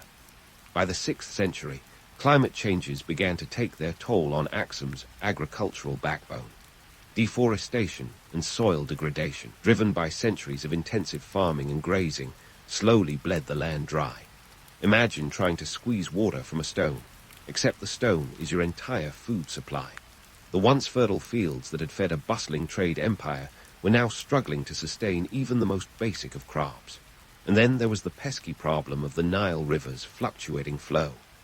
The Nile, which had been a reliable ally, started acting like a moody teenager, occasionally throwing a tantrum and refusing to cooperate. This affected not just agriculture, but also the trade routes that relied on its predictable flow. As if wrestling with Mother Nature wasn't enough, Axum also had to contend with the shifting sands of economic power. You see, those trade routes that had once been Axum's lifeblood were now being diverted. The rise of Islam in the 7th century rerouted the sea lanes and caravan trails, turning them toward new hubs in the Arabian Peninsula. It was like being left out of the biggest party of the century, except this party involved silk, spices, and a whole lot of cash. Suddenly, Axum found itself on the sidelines, watching as its economic influence waned. Politically, Axum was also feeling the pinch. The kingdom had once been a formidable player on the international stage, but internal divisions and external pressures began to chip away at its power. Local chieftains, tired of playing second fiddle to the central authority, started to assert their independence. The kingdom was fracturing, like a once unified orchestra now playing out of tune. Meanwhile, new powers were emerging, eager to carve out their piece of the geopolitical pie. Now, let's pause for a myth-busting moment. The narrative of Axum's decline is often romanticized as a mysterious vanishing act, a kingdom swallowed by the sands of time. But the truth is less glamorous, and more like a slow, painful retreat into obscurity. It wasn't a dramatic fall from grace. It was the gradual erosion of a once mighty empire, worn down by the relentless march of history. As Axum's star dimmed, its legacy was spun into legend, taking on a life of its own. Medieval European writers, enamored with the idea of a lost African Christian kingdom, wove tales of Prester John, a mythical king said to rule in a land of wealth and wonder. These stories were less about historical accuracy and more about the allure of the unknown, a testament to our enduring fascination with the exotic and the unreachable. Yet, beneath the layers of myth, the true story of Axum is far more compelling. It is a story of resilience, ingenuity, and the ever-present struggle to adapt to a changing world. In many ways, challenges faced by Axum are not so different from those we encounter today. Climate change, economic upheaval, and political fragmentation, they were as relevant then as they are now. The lesson from Axum's rise and fall is a poignant reminder of the delicate balance between human ambition and the forces of nature. It is a tale of how even the mightiest of empires can be brought low by the very elements it seeks to control. But it is also a story of hope, for within the ruins of Axum lies the enduring spirit of people who dared to dream big, reach high, and leave their mark on the world. As we close the chapter on the kingdom of Axum, let's take a moment to reflect on its legacy. This was not just a kingdom of stone and trade. It was a vibrant civilization that bridged continents, cultures, and centuries. Its influence can still be felt today in the echoes of its architecture, the remnants of its trade routes, and the stories that continue to captivate our imagination. In the end, Axum is a reminder that history is not just a series of dates and events, but a tapestry of human endeavor, woven with the threads of triumph and tragedy, hope and despair. It challenges us to look beyond the surface, to question the narratives we take for granted, and to find meaning in the complexity of the past. So, as you drift off to sleep with newfound knowledge, remember that the story of Axum, like all history, is not just about what happened, but about what it can teach us about ourselves and the world we inhabit. As the sun starts its lazy crawl above the horizon, you're already wide awake in a Roman military camp. It's not because you're a morning person, but because the bucina, a brass instrument with all the subtlety of a freight train, just blared its wake-up call. You peel yourself off the wooden platform that passes for a bed. Forget about a cushy mattress. Comfort went out the window when you signed up for a life of marching, fighting, and building in the name of Rome. Now, let's talk about the morning routine, the Roman way. You might think it involves leisurely sipping a cup of something warm, but you'd be wrong. Discipline is the name of the game here, my friend. First off, you grab your trusty tunic, a simple woolen garment that's seen better days. It's practical, sure, but let's not romanticize. It's itchy, it's sweaty, and it's practically a petri dish by now. Forget those Hollywood images of gleaming armor. The reality is much more aromatic. Next, you reach for the lorica segmentata. That's the fancy name for the segmented armor that covers your torso. Contrary to popular belief, you aren't strutting around fully clad in iron all day. That stuff is heavy, and you'd rather not keel over from heat exhaustion before lunch. But in the morning, you've got to suit up and show up, literally. You slide the metal plates over your tunic, piece by piece, strapping them on with leather cords. It's like putting together a puzzle, except the stakes are a bit higher than a missing corner piece. As you tug on your caligy, those are your hobnailed sandals. You can't help but think about the myth of the invincible Roman soldier. Spoiler alert, you're not invincible. Those sandals are built to last, sure, but that doesn't make them comfortable. They're the ancient equivalent of those boots that never quite break in. Every step reminds you that you're very much a mortal, one blister at a time. Now, back to the myth-busting. The allure of the ironclad Roman soldier is strong, but here's the truth. Practicality outweighed aesthetics. Those iconic helmets, called galea, might look good in a statue, but in reality, they're primarily about function. The cheek guards protect your face, and the broad neck guard does its best to shield you from death by decapitation. It's less about looking cool and more about surviving the day. And don't get me started on the crest. That plume isn't just for show. It's a handy way for commanders to spot you in the chaos of battle. Speaking of chaos, your morning routine is a well-oiled machine. There's no room for dawdling when you've got a schedule tighter than a senator's toga. The camp is a hive of activity as soldiers around you perform the same rituals. You'd think the monotony would breed apathy, but it's quite the opposite. This level of discipline is what makes the Roman army such a formidable force. It's not just about brute strength. It's about precision, order, and a shared commitment to the empire's goals. And while we're on the topic of empire, let's take a moment to appreciate the bigger picture. You're not just a cog in a military machine. You're part of a political juggernaut that spans continents. The Roman Empire isn't just about conquering lands. It's about spreading Romanitas, the Roman way of life. Everything you do, from the way you dress to the way you march, is a testament to that cultural dominance.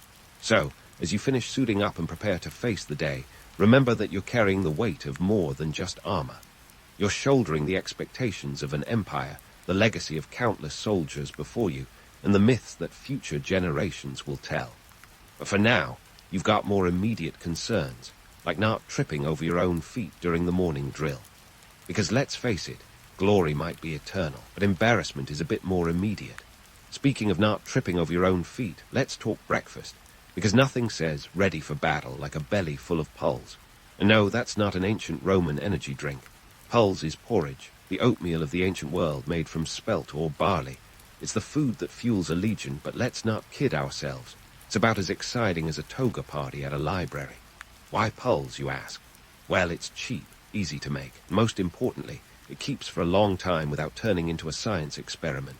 It's the Roman equivalent of ramen noodles, practical, not gourmet. But before you roll your eyes, consider this. Feeding a legion wasn't just about taste, it was about logistics. Imagine trying to feed around 5,000 soldiers 3 times a day, every day. That's a lot of mouths to fill, and Pulse gets the job done without breaking the imperial bank. Now, if you're hoping for some bacon and eggs to liven up the morning, think again. Your protein comes in the form of legumes, or if you're lucky, a bit of cheese. And bread, of course, lots of it. Roman soldiers consumed roughly 850 grams of grain daily, a staple as essential as Wi-Fi is to us now. But here's a fun twist. Soldiers were often responsible for grinding their own grain. That's right. Before you could chow down, you'd better get cozy with a hand mill, like a pre-breakfast workout, minus the motivational Instagram posts. But let's not forget the piece de resistance of the Roman breakfast table, garum. Think of it as the ancient world's answer to ketchup, only it's a fermented fish sauce, and it smells as delightful as a week-old fish market on a sunny day. Yet, Romans loved it. They poured garum over everything, and if you squint hard enough, you might see some parallels with our own obsession with hot sauce. It's the little things, you know. Now, about that myth of the gourmet Roman palate. Sure, the upper crust of society indulged in lavish feasts with exotic spices and flamingo tongues. Yes, that was a thing. But your average soldier wasn't dining like an emperor. No one was serving up roasted peacock on the battlefield. The reality was far more utilitarian. Soldiers often had to get creative, swapping and trading ingredients to break the monotony. If you had a knack for foraging or an eye for a good trade, you were practically the camp's culinary genius. To put it in modern terms, think less master chef and more survival show. Soldiers had to be resourceful, turning whatever they could find into something edible. In fact, the Roman army encouraged this kind of ingenuity. It wasn't just about surviving. It was about thriving despite the odds. The ability to adapt was as crucial a skill as wielding a gladius. Economically, the Roman state had a vested interest in keeping its troops well fed.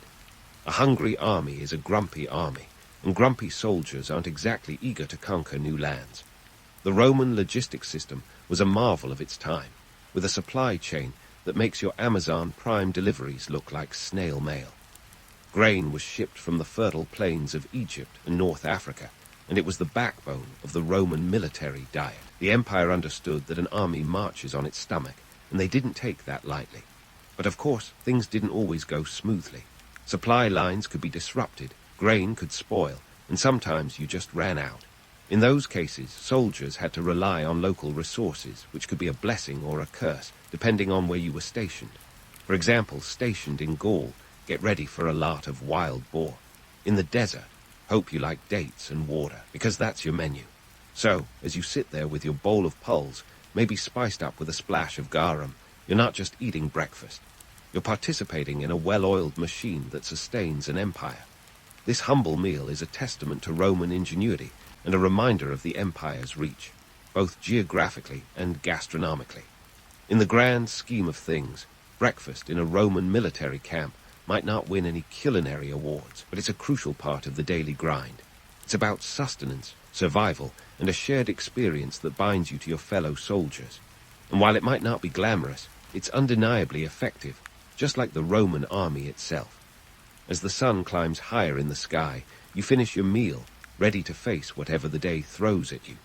After all, you've got an empire to uphold, one spoonful of pulse at a time. With your breakfast ritual out of the way and pulse safely stowed in your belly, it's time to dive headfirst into the real meat of the Roman military experience, the drills.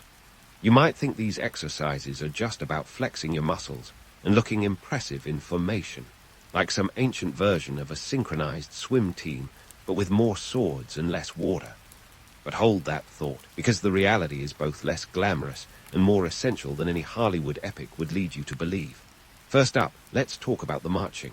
You've probably heard the phrase, an army marches on its stomach. Well, the Romans took that literally.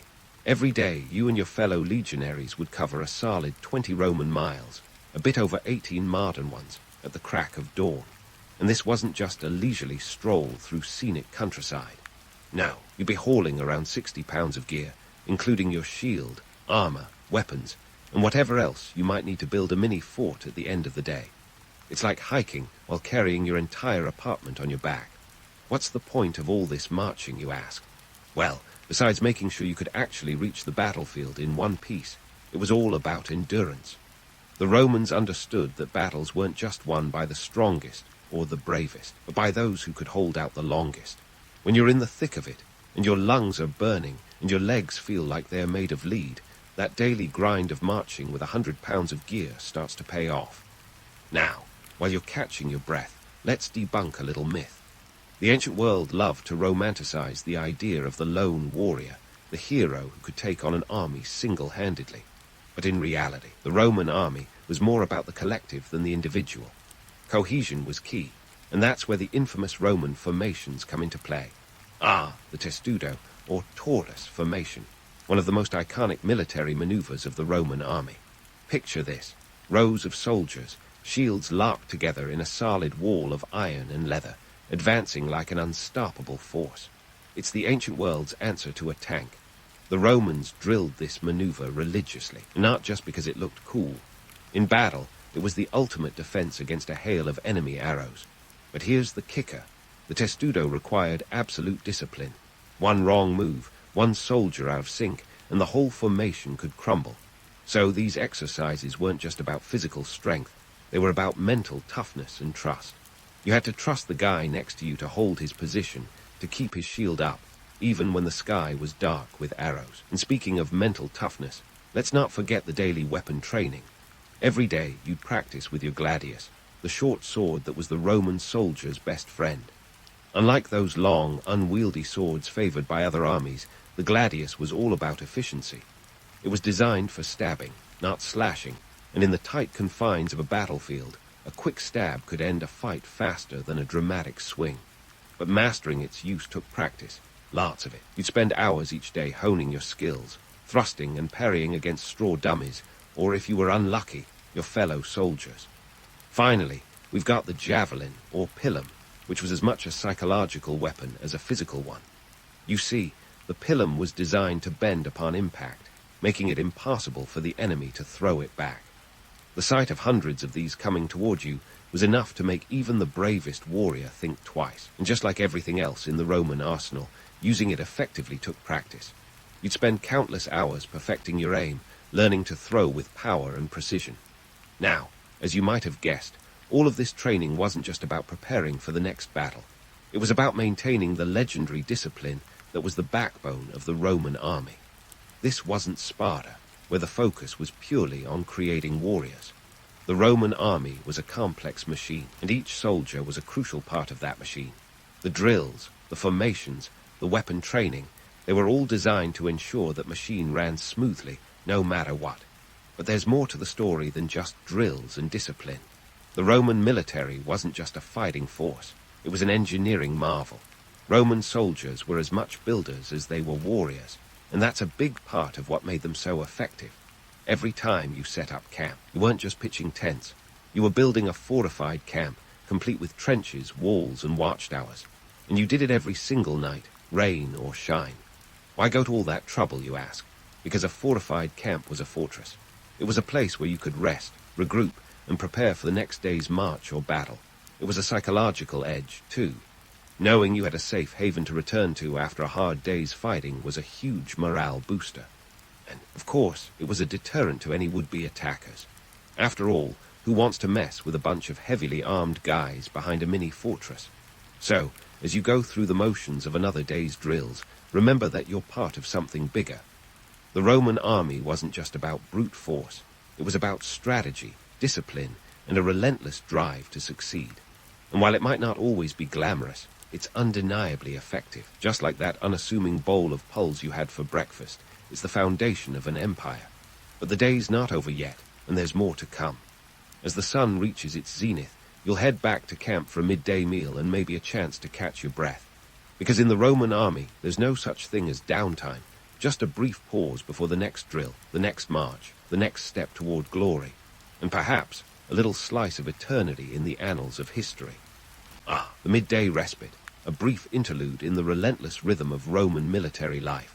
You've just polished off another hearty serving of pulse, your stomach begrudgingly satisfied, and you're ready to tackle the afternoon's tasks.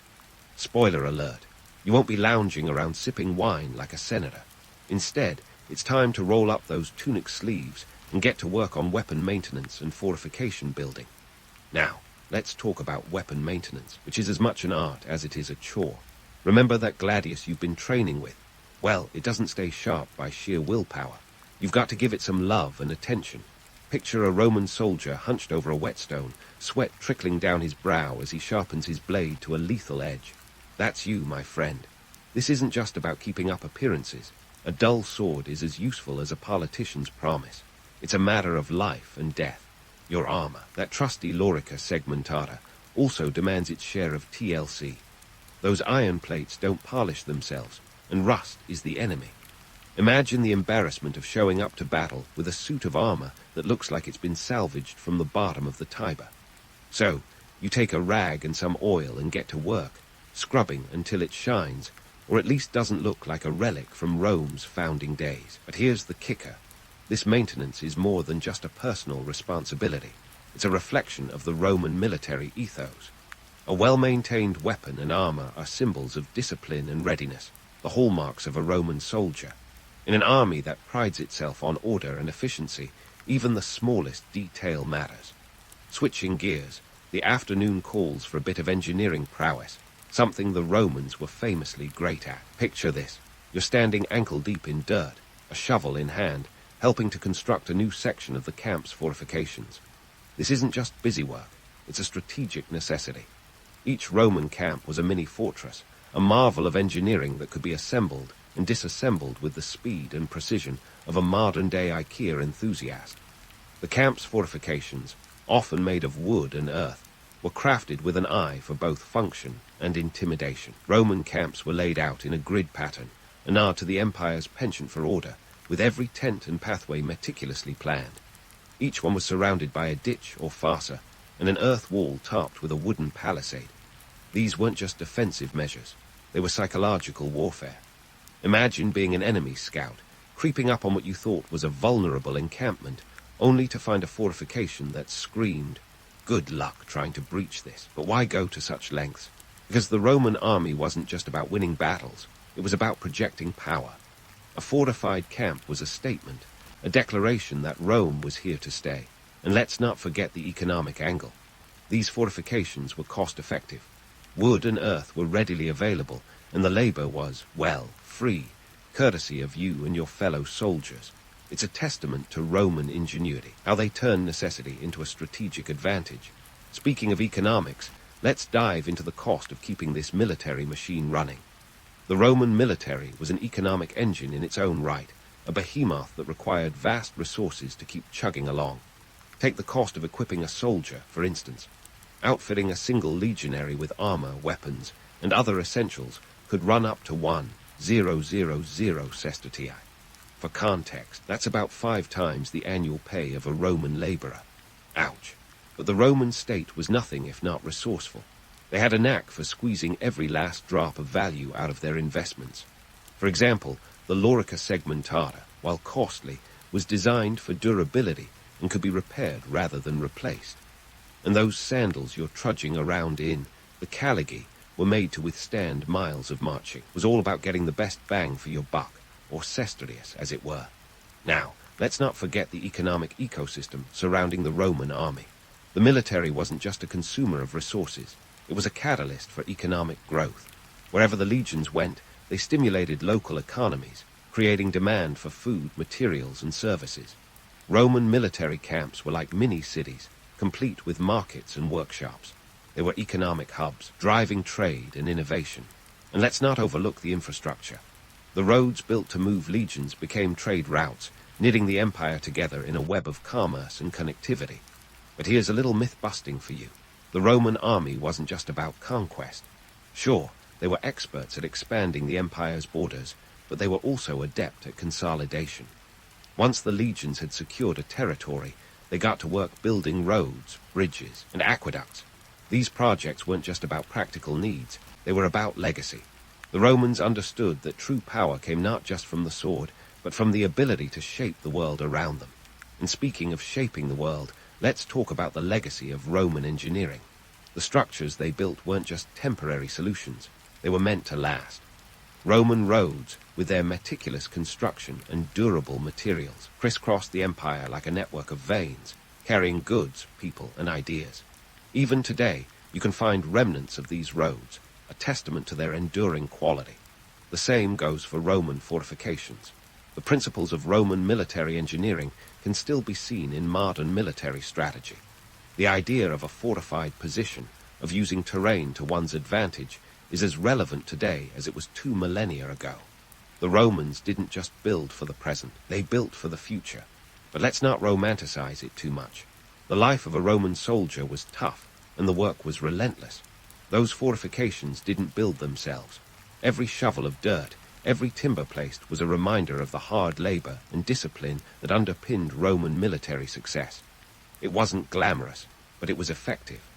As the afternoon wears on and the sun begins its descent, you can take a moment to appreciate the fruits of your labor. Weapons are sharp, the armor gleams in the fading light, and the fortifications stand ready. It's a testament to the Roman way of life, disciplined, relentless, and always looking ahead. But don't get too comfortable just yet. There's still more to come. The day isn't over until the sun dips below the horizon, and there's always another task, another duty to fulfill. Because in the Roman army, the work never truly ends. It's a relentless cycle of preparation and execution, a testament to the empire's enduring legacy. And as you stand there, surveying the camp, you can't help but feel a small part of something much larger, a cog in the great machine that is Rome. As the sun dips lower and paints the sky in hues of orange and red, the tempo of the camp shifts from the relentless march of duty to the softer rhythm of leisure. The clang of swords and the scrape of armor give way to the murmur of voices and the crackle of fires. It's time to unwind. And trust me, the Roman soldier knew a thing or two about letting off steam after a day of back-breaking labor. Now, if you think a Roman military camp in the evening was all about staying battle-ready, think again. Contrary to Hollywood epics where every soldier is a stoic, sleep-with-one-eye-open warrior, the truth is a bit more down-to-earth. Sure, vigilance was important, but so was camaraderie. After all, even the fiercest legionary needed a break from the grind. Let's start with the evening meal, cena. After a day of marching, training, and building, your body craves more than just sustenance. It craves comfort. Enter the Roman version of dinner, a communal affair, often more about the company than the cuisine. You might find yourself seated around a fire, sharing a pot of stew with your comrades. It's not gourmet dining, but the warmth of the fire and the laughter of your fellow soldiers make it feel like a feast. If you're feeling fancy, there's always the chance to spruce up your pulse with whatever local delicacies you've managed to trade or forage. Perhaps a handful of olives or a slice of cured meat finds its way into the mix. It's like a potluck, but with a bit more grit and a lot less Pinterest. Now, let's tackle the myth of the ever-vigilant Roman. Sure, in times of war, the camp was fortified and guards were posted, but on quieter evenings, soldiers indulged in some much-needed R&R. Think about it. An army that's constantly on edge is an army headed for burnout. The Romans understood this long before modern psychologists put it into words. And what better way to relax than with a little gambling? Oh yes, dice games were a huge hit among the soldiers. Known as Alia, these games were all about the thrill of chance. Picture a group of soldiers huddled around a makeshift table, the air thick with anticipation as the dice clatter against the wood. The stakes could be as simple as a share of the evening's rations, or if you were feeling particularly lucky or reckless, your entire month's pay. This wasn't just mindless entertainment, it was a bonding ritual. The banter, the teasing, the shared victories and losses, they all helped forge a sense of camaraderie, crucial for an army that relied on trust and teamwork. It's like the ancient version of poker night, only with fewer chips and more tunics. Beyond gambling, storytelling was another favorite pastime. Gathered around the fire, soldiers would recount tales of past battles, legendary heroes, and the odd ghost story to keep things interesting. These stories weren't just about entertainment. They were a way to pass down knowledge and tradition, reinforcing the values and history of Rome. It's a bit like a TED talk, but with more embellishment and less PowerPoint. And let's not forget humor, the great equalizer. Roman soldiers were known for their sharp wit and dark humor, a necessary tool for coping with the harsh realities of military life. It's the kind of humor that flourishes in adversity, where laughing at the absurdity of it all becomes a survival mechanism.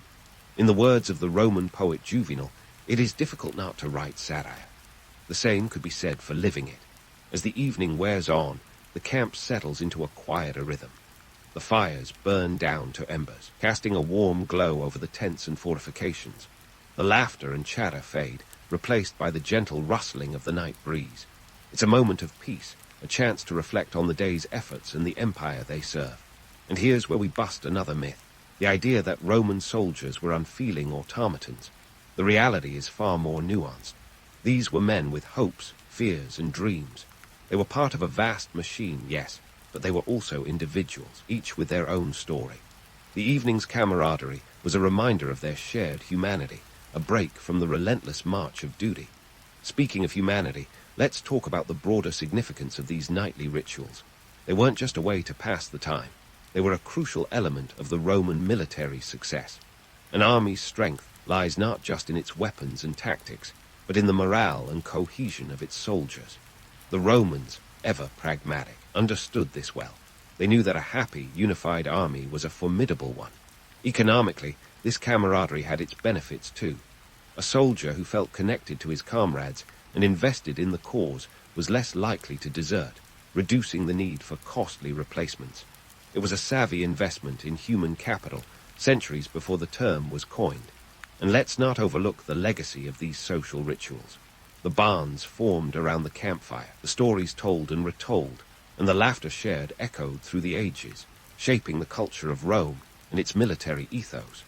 They were the glue that held the empire together, a testament to the power of shared experiences. As the night deepens and the stars take their place in the sky, it's time to wrap up this journey through a day in the life of a Roman military camp. From the blare of the buchner at dawn to the quiet camaraderie of the evening, you've seen the reality behind the myth, the grit behind the glory. In the end, the Roman army wasn't just a force of conquest. It was a crucible of culture, innovation, and human endeavor. It was a testament to the power of discipline, adaptability, and camaraderie. And as you drift off to sleep, perhaps you'll find a measure of inspiration in their story. A reminder that even in the toughest of times, there's room for laughter, connection, and a good game of dice. long before Rome became an empire with more drama than a season of Game of Thrones. It was a kingdom, ruled by kings who held power like your favorite uncle holds the TV remote, tight and with no intention of sharing. But around 509 BCE, Rome decided that maybe absolute power wasn't the best idea. After all, who wants to be at the mercy of one guy's whims, especially when those whims include the possibility of being stabbed in the back, and not metaphorically? So, the Romans kicked out their last king, Tarquin the Proud, whose reputation was about as flattering as his nickname suggests. Think of him as the original bad boss meme. With King Tarquin out, Rome transformed into a republic, a move that was less about idealism and more about survival. The Romans weren't exactly fond of monarchs by this point, having seen enough regicide to make even Shakespeare blush, and they were itching for a system that gave them a bit more say in how things were run. Enter the Senate, the Roman Republic's new power center, where political maneuvering was as common as wine at a toga party. The Senate was initially made up of 300 members, and let's be real, it was a who's who of Roman elite families. These guys weren't just debating laws. They were shaping the destiny of a civilization that was busy setting the groundwork for world domination. Now, if the Senate was the cool kids' table, the consuls were the class presidents. 2 were elected each year, a clever little trick to prevent any one person from getting too comfy on the throne. The idea was that if one of the consuls started acting like he was in charge for life, the other could give him the boot. In theory, this was a brilliant way to keep power in check, but in practice, it was like having 2 drivers on the same bus with differing destinations. And while we're on the topic of governance, let's not forget the 12 Tables, Rome's legal code established around 450 BCE. This was Rome's way of saying, hey, we need some ground rules here. The 12 Tables were engraved on bronze tablets and displayed publicly, which was quite the power move. It was like the Romans invented the first legal app, accessible, user-friendly, and surprisingly progressive for its time. They covered everything from property rights to legal procedures, which meant no more, I didn't know excuses when someone was caught trying to pull a fast one. Of course, the laws were far from perfect. For instance, they had a thing for harsh penalties, kind of like that zero-tolerance policy at school, but with more dramatic consequences. But let's not romanticize this period too much. Sure, the Republic was a step up from the kingdom, but it wasn't exactly cumbear around the campfire. The socio-political landscape of early Rome was more like a pressure cooker on the brink of explosion. The patricians, or the aristocratic elite, held most of the power, while the plebeians, the common folk, were often left out in the cold. This tension wasn't an accidental byproduct, it was baked into the system like a bad ingredient in a cake. The plebeians had to fight tooth and nail, sometimes literally, to get any representation, eventually securing the right to elect tribunes who could veto Senate decisions. It was a bit like putting up a speed bump in front of a moving train, but it was a start. The plebeians' struggle for rights is a story as old as time, and it wasn't just about wanting a seat at the table. It was about survival, dignity, and the right to not be treated like second-class citizens in a city they helped build. The conflict between the patricians and plebeians laid the groundwork for many of Rome's social reforms, proving that even in ancient times, the little guy had a voice, albeit one that was often drowned out by the powerful roar of those in charge. Amidst all this political maneuvering, Rome was also busy expanding its territory, often at the expense of its neighbors. The early republic was like that friend who always borrows your stuff and never returns it. Except in Rome's case, stuff meant entire regions, and borrowing involved a lot of military force. By the 4th century BCE, Rome had managed to dominate most of the Italian peninsula, and they were just getting started. Their success was due in part to their knack for organizational skills. Rome's legions were the ancient world's version of a well-oiled machine. They knew how to march, fight, and conquer with a precision that would make a Swiss watchmaker proud. But let's circle back to the Senate for a moment, because these guys were pivotal in shaping early Rome. The Senate wasn't just about politics. It was about power, raw, unfiltered, and often ruthless. Senators were like chess players, always thinking several moves ahead, which was necessary when your political career could end with a literal knife in the back. Julius Caesar, anyone, but that's a tale for another time. In the early days of the Republic, the Senate's influence was indisputable. They controlled the money, the military, and pretty much every major decision. They were the puppet masters, and they liked it that way. However, this concentration of power wasn't without its critics. Some Romans were concerned about the Senate's growing influence, worried that it was becoming more oligarchic than democratic. And they weren't wrong. The Senate was an exclusive club, and membership was more hereditary than meritocratic. Yet despite, or perhaps because of, these power struggles, Rome thrived. The Republic was a hotbed of innovation, resilience, and ambition.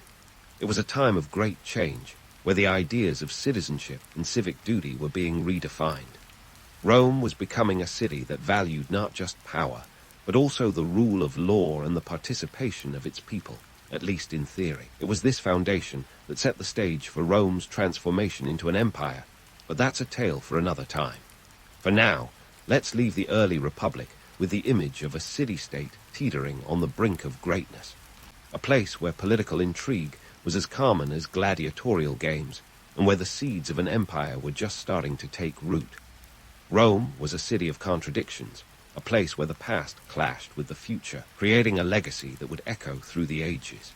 And as the night falls softly over ancient Rome, one can't help but wonder what those early Romans would think if they knew their republic was the beginning of something that would change the world. As the sun gently set over the burgeoning republic, casting a warm glow over the city that would become synonymous with power, glory, and a fair dose of backstabbing, Rome set its sights beyond its immediate horizon. Our tale now shifts from internal political intrigue to the vast, open fields of military conquest. Enter the expansionist policies of the Roman Republic, a saga of ambition, strategy, and yes, elephants. But first, let's talk about a little thing called the Punic Wars. The Punic Wars were like the heavyweight bout of the ancient world. In one corner, the Roman Republic, and in the other, Carthage, a powerhouse with a penchant for maritime dominance. Think of it as the ultimate clash of the titans, with Rome's legions squaring off against Carthage's naval supremacy. These wars were fought over 118 years in 3 rounds, kind of like a really intense Netflix series with surprise twists and a lot of cliffhangers. Round 1 kicked off in 264 BCE, and it was all about Sicily, the Mediterranean's favorite real estate. Carthage had a cozy little setup there, but Rome wasn't about to let them have all the fun. When the dust settled in 241 BCE, Rome had snagged Sicily, marking its first overseas province.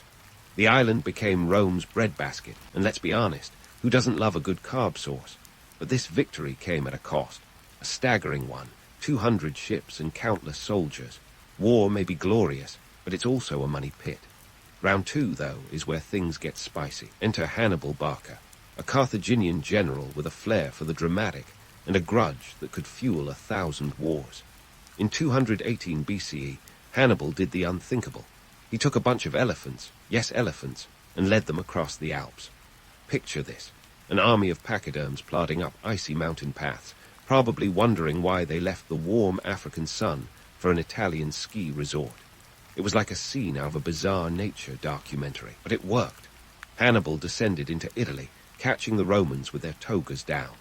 Hannibal's campaign was a masterclass in psychological warfare. He won a series of battles on Roman soil, including the infamous Battle of Cannae in 216 BCE, where he encircled and annihilated a Roman army twice the size of his own. It was a tactical masterpiece, the kind that makes military historians giddy and Roman generals lose sleep. But while Hannibal was a whiz on the battlefield, his problem was strategic sustainability. Rome, with its seemingly endless reserves of manpower, simply refused to stay down. It was like trying to sink a cork. Rome just kept bouncing back. Meanwhile, back in Rome, the Senate was working overtime, like a political version of a reality TV show. They knew the stakes, and more importantly, they knew that losing to Carthage would mean more than just a hit to their pride. It would mean losing their burgeoning empire. So they regrouped, re-strategized, and sent a young, ambitious general named Scipio Africanus to take the fight to Carthage's doorstep. By 202 BCE, at the Battle of Zama, Scipio turned the tables, defeating Hannibal and effectively ending the Second Punic War. Rome was victorious, but the strain on its resources was immense. The cost of war had emptied the coffers, and yet the Republic's hunger for expansion only grew. With Carthage on its knees, the third and final round of the Punic Wars was less about military necessity and more about sheer dominance. It was as if Rome was saying, "We crushed you once, and we can do it again, just for good measure." In 149 BCE, Rome besieged Carthage, and after a brutal 3-year campaign, they razed the city in 146 BCE. Carthage was no more, and Rome had cemented its place as the supreme power in the Mediterranean. But let's not sugarcoat it. This was an act of ruthless pragmatism. Carthage was a rival, and Rome didn't do rivals. They did subordinates. So, was Rome's expansion driven by glory or gold? The answer, as always, is a bit of both. There was undeniable prestige in conquering new lands, but let's not ignore the economic incentives. War brought land, slaves, and resources, all of which boosted Rome's economy. Conquered territories paid tribute, and this influx of wealth funded further conquests in a cycle as relentless as a Roman legionnaire's march. Yet this non-stop expansion wasn't without its consequences. The influx of wealth widened the gap between Rome's rich and poor, fostering social unrest that made the earlier patrician-plebeian tension look like a friendly disagreement. Small farmers, the backbone of Roman society, found themselves elbowed out by vast estates owned by the elite, who preferred cheap slave labor to local workers. The urban poor swelled, and the seeds of future turmoil were sown. The Punic Wars also left a psychological mark. Rome had tasted the fruits of empire, and like a kid in a candy store, it wanted more. But with great power came great paranoia. Rome's leaders were constantly on guard, wary of potential threats both foreign and domestic. This mentality would shape the Republic's policies and politics, turning Rome into a fortress of ambition and anxiety. In the end, the expansionist policies of the Roman Republic were a complex dance of military might, economic necessity, and the insatiable human thirst for power. Rome was no longer just a city-state on the Tiber. It was a colossal force, reshaping the ancient world and setting the stage for its own transformation into an empire. But with every conquered land and every victory parade, Rome edged closer to a future that would bring both triumph and turmoil. And as the Republic stood on the brink of this new era, one couldn't help but ponder the cost of their relentless pursuit of greatness. After all, history has a funny way of reminding us that empires rise, but they also fall. As the Republic teetered on the brink of its own greatness, one might say Rome was about to transition from a political soap opera to a full-blown historical epic. Enter Julius Caesar, a name that echoes through the corridors of history with the same gravitas as any blockbuster protagonist. But before we dive into the swirling vortex of intrigue that surrounded Caesar's rise, let's set the scene. Rome was a hotbed of political tension, economic disparity, and power play so sharp they could cut through marble. The Senate was a snake pit of ambition, and the stakes were nothing short of the future of Rome itself. Julius Caesar was born in 100 BCE, a time when Rome was flexing its imperial muscles and trying to figure out how to juggle power with the grace of a circus performer. He hailed from the patrician Julian clan, which sounded fancy, but was actually more like being the manager of a once popular band now playing in dive bars. They had prestige, but not much cash. Caesar, however, had ambition by the bucketful, and he knew how to play the political game like a seasoned chess master. By the time Caesar hit his political stride, the Roman Republic was creaking under the weight of its own contradictions. The rich were getting richer, the poor were getting poorer, and the Senate was about as effective as a chocolate teapot in a furnace. The Roman legions were off conquering new lands, but back home, Rome was a city divided. Caesar, ever the opportunist, saw the cracks in the Republic's facade and knew he could exploit them. Caesar's rise to power was a masterclass in political maneuvering. He climbed the cursus honorum, Rome's ladder of political offices, with the determination of a marathon runner who just discovered he could sprint. In 59 BCE, he secured the consulship, the apex of Roman political life. But Caesar wasn't content to be just another name on a marble plaque in the Senate. He had bigger dreams, dreams that required not just political power but military might. So, off to Gaul he went, where he spent 8 years, 58-50 BCE, playing war games with the local tribes and expanding Rome's territory. The Gallic Wars were Caesar's magnum opus. a campaign that added vast swaths of land to the Roman Republic while making him a rock star in the eyes of the Roman public.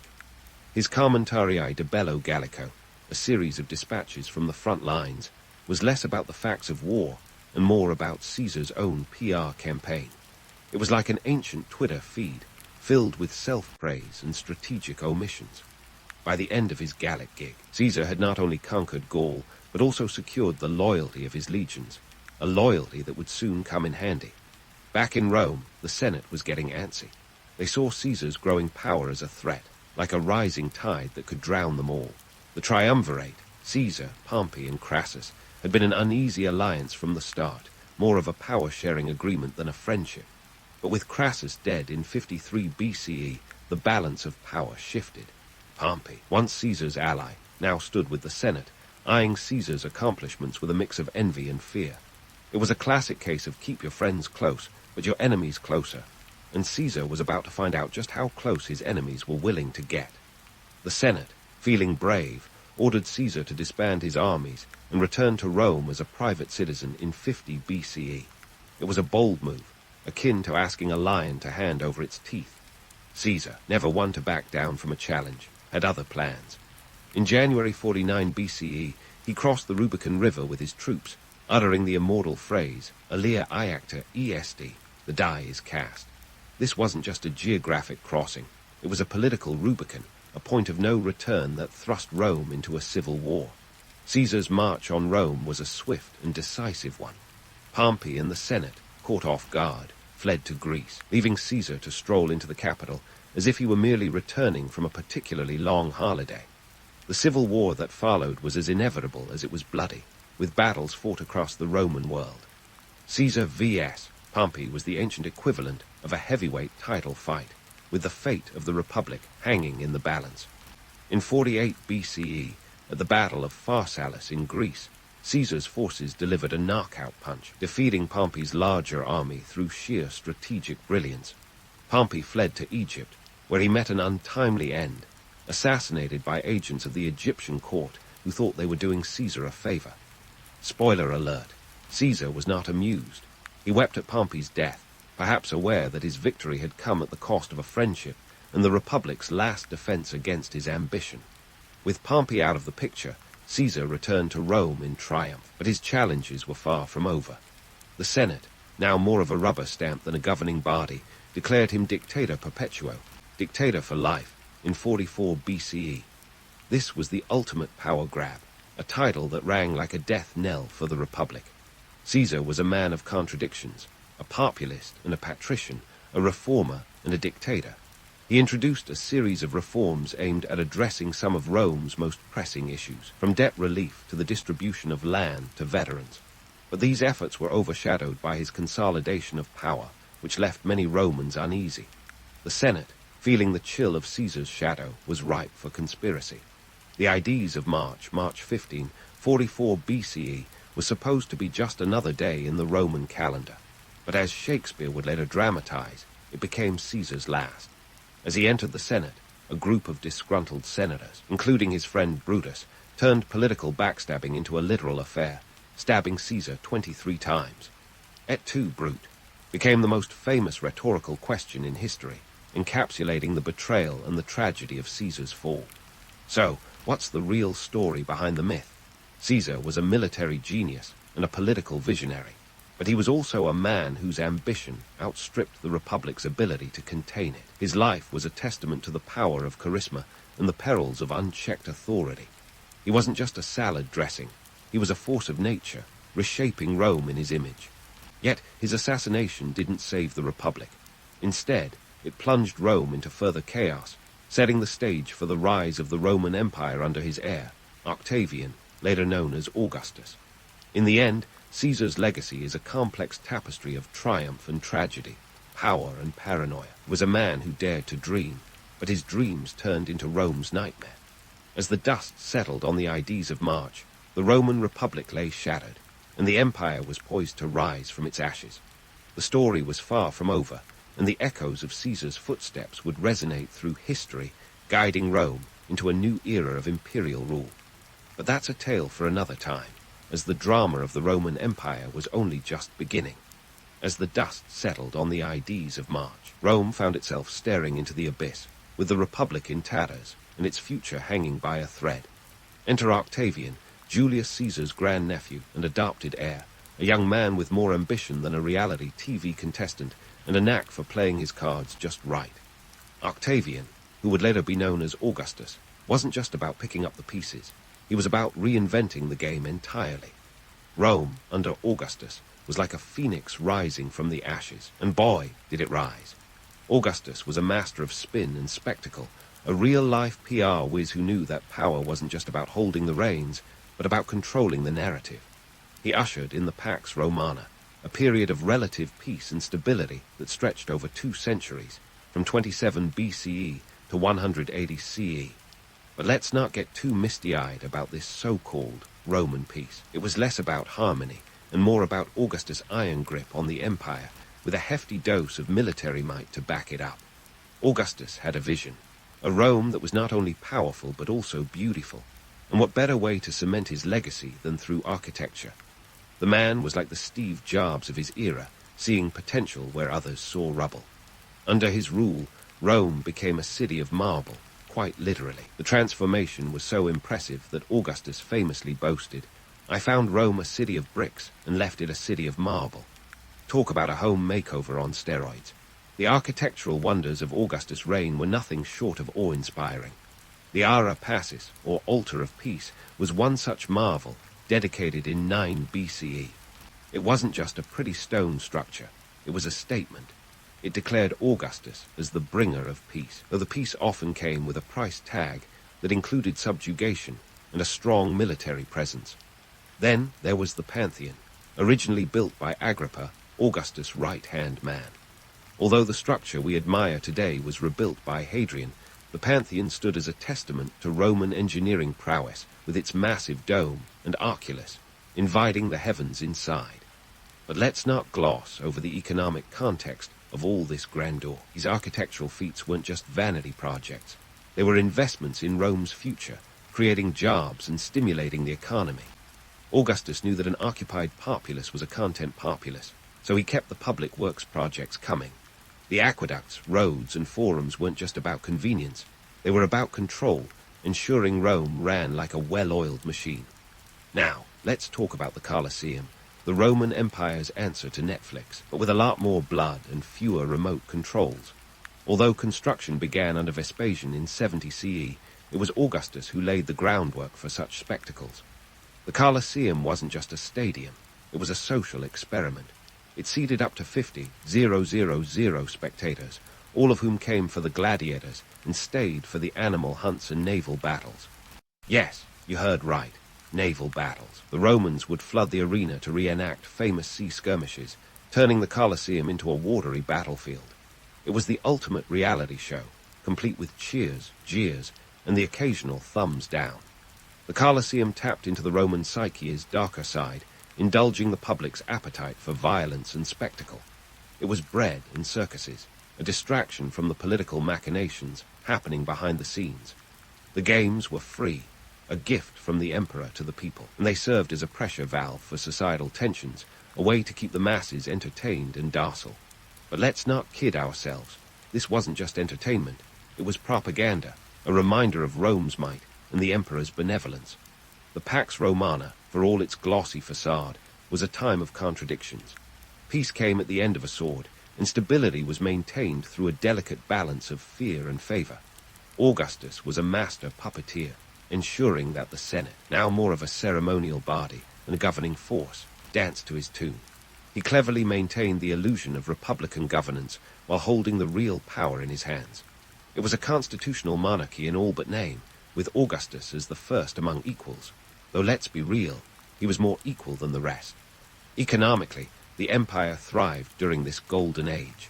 Trade routes stretched from Britannia to Egypt, with Roman roads acting as the veins of commerce. The empire was a vast marketplace, bustling with goods from every corner of the known world. Grain from Egypt, silk from China, spices from India, all flowed into Rome, filling its coffers and feeding its citizens. The Mediterranean was a Roman lake, a maritime highway that connected the empire and facilitated trade on an unprecedented scale. However, this prosperity wasn't without its pitfalls. The wealth disparity between the elite and the common folk was as stark as ever, with opulent villas and lavish feasts on one side and overcrowded insulae, Rome's version of apartment buildings, on the other. The urban poor lived in cramped, fire-prone conditions, a stark contrast to the marble and gold of the imperial palace. Social mobility was limited, and while the empire's economy boomed, many Romans felt the sting of inequality. The myth of the Pax Romana as a time of universal peace is a narrative that glosses over the harsh realities. There were rebellions, uprisings, and border skirmishes, as the empire's reach often exceeded its grasp. The legions were constantly on the move, quelling unrest in far-flung provinces and defending the empire's borders from external threats.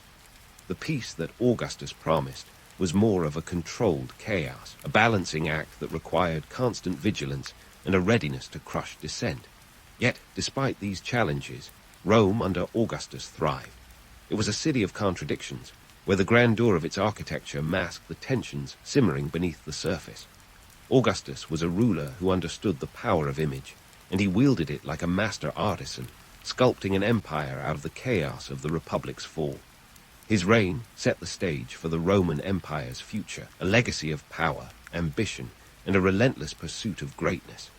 As the sun set over Rome, casting its golden light on the marble facades of Augustus' creations, one couldn't help but marvel at the empire he built. It was a world of contrasts, where peace was a fragile veneer over a foundation of military might and political cunning. Augustus, the great architect of the Roman Empire, left behind a legacy that would endure for centuries, shaping the course of history and setting the stage for the drama yet to unfold. And while the echoes of gladiatorial cheers faded into the night, the story of Rome was far from over, with new chapters waiting to be written in the annals of time. As the echoes of gladiatorial cheers faded into the night, the story of Rome was far from over, with new chapters waiting to be written in the annals of time. But let's not get ahead of ourselves. Rome's journey from invincible city to vulnerable target involves a cocktail of economic woes, political shenanigans, and of course, a little help from our friends, the Visigoths. So, where did it all go wrong for Rome? Well, let's start with the economy, because nothing ruins an empire's day quite like an empty treasury. Our old pal Augustus had set the bar high with his marble cities and public works, but by the 3rd century, Rome was suffering from a serious case of economic indigestion. Inflation was skyrocketing like a chariot with a rocket booster, and the currency was devaluing faster than you could say denarius. The once mighty Roman coin was now more copper than silver, and merchants were less than thrilled about being paid in what felt like monopoly money. To make matters worse, Rome's vast empire was beginning to feel like an overgrown garden, beautiful but in desperate need of pruning. Managing territories that stretched from Britain to North Africa required resources, and lots of them.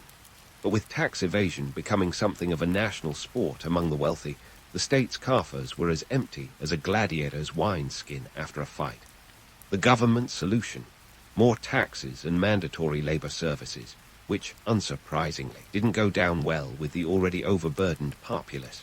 Social unrest bubbled like a cauldron, with slave revolts and peasant uprisings becoming regular fixtures on the imperial calendar. Meanwhile, the army, the backbone of Rome's power, was struggling to recruit soldiers. The legions once filled with Roman citizens were now a patchwork of mercenaries and conscripts who had about as much loyalty to Rome as a cat has to a cardboard box. This wasn't just a military problem, it was a social crisis. When the defenders of your empire don't really care about the empire, you've got a problem bigger than a Visigothic horde. Speaking of which, let's talk about those Visigoths. By the late 4th century, the Roman Empire was playing host to a variety of barbarian tribes, a term the Romans generously used for anyone who wasn't, well, Roman. These groups were often seen as both a threat and an opportunity. They could be enemies one day and allies the next, depending on which way the political winds were blowing. The Visigoths, led by their charismatic king Alaric, were one such tribe that the Romans initially viewed as useful pawns in their endless game of territorial chess. But Alaric was no pawn. and he certainly had no intention of playing by the Roman rulebook. After being used and abused by the Empire in various military campaigns, the Visigoths had had enough. In 410 C, Alaric and his merry band of warriors decided to take a little detour straight to Rome. Picture it. Rome, the eternal city, the heart of an empire, suddenly finding itself under siege by a bunch of guys who used to be the help. The sack of Rome was more than just a military defeat. It was a psychological blow that sent shockwaves across the ancient world. The city that had once been the master of the Mediterranean was now picking up the pieces after a barbarian looting spree. Now, before we get too melodramatic, let's debunk a myth or two about this infamous sack. First, the Visigoths weren't exactly savages bent on destruction. Sure, they looted and pillaged, but they also respected the churches and spared the citizens. Unless, of course, those citizens had something particularly shiny. This was less about annihilation and more about making a point. Alaric wanted to show that Rome was vulnerable, a paper lion with claws but no bite, and boy, did he succeed. So, what does this all mean for the legacy of Rome? Well, in the grand tapestry of history, Rome's fall is often painted as a dramatic collapse, a Shakespearean tragedy of epic proportions. But the reality is a bit more nuanced. Rome didn't fall in a day, nor did it fall in a single event. It was a slow unraveling, a gradual decline marked by a series of unfortunate events and poor management decisions that would make even the most seasoned CEO break out in a cold sweat. Politically, the empire was a mess. Corruption was as rampant as ever, with emperors being made and unmade at the whim of the Praetorian Guard, Rome's own version of the Secret Service, but with more assassinations and less security. By the time you get to the infamous Year of the Six Emperors, in 238 C, it's clear that Rome's political system was about as stable as a sandcastle at high tide.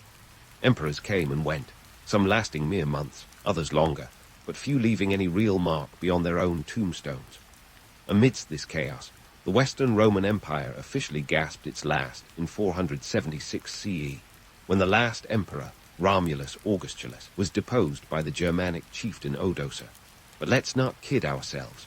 By then, the empire was a shadow of its former self, more a collection of territories loosely held together by tradition than a true unified power. The Eastern Roman Empire, or Byzantine Empire, soldiered on for another 1,000 years, but that's a story for another time. So, what's the takeaway from all this? The Roman Empire, for all its triumphs and tribulations, left a legacy that's as complex as it is compelling. It's a tale of ambition and arrogance, innovation and inertia. Rome was the city that conquered the world, only to be conquered by its own hubris and the inevitability of change. It was a civilization that built roads and aqueducts, influenced languages and laws, and left a mark on history that still resonates today. Yet, for all its grandeur, Rome reminds us of a universal truth. No matter how mighty an empire, it is still subject to the whims of fate and the flaws of human nature.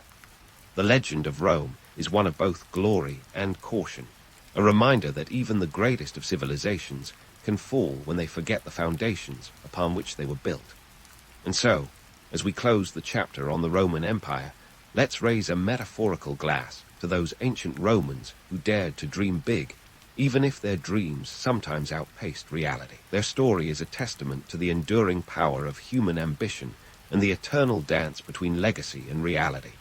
As the sun sets over the ruins of the Colosseum and the echoes of history fade into the night, we're left with a final thought. Rome wasn't built in a day, and it didn't fall in one either. It was a journey, like all great stories, with lessons still to be learned. If the end of the Qin dynasty were a party, it would be the kind that ends with the cops showing up and everyone scrambling out the back door.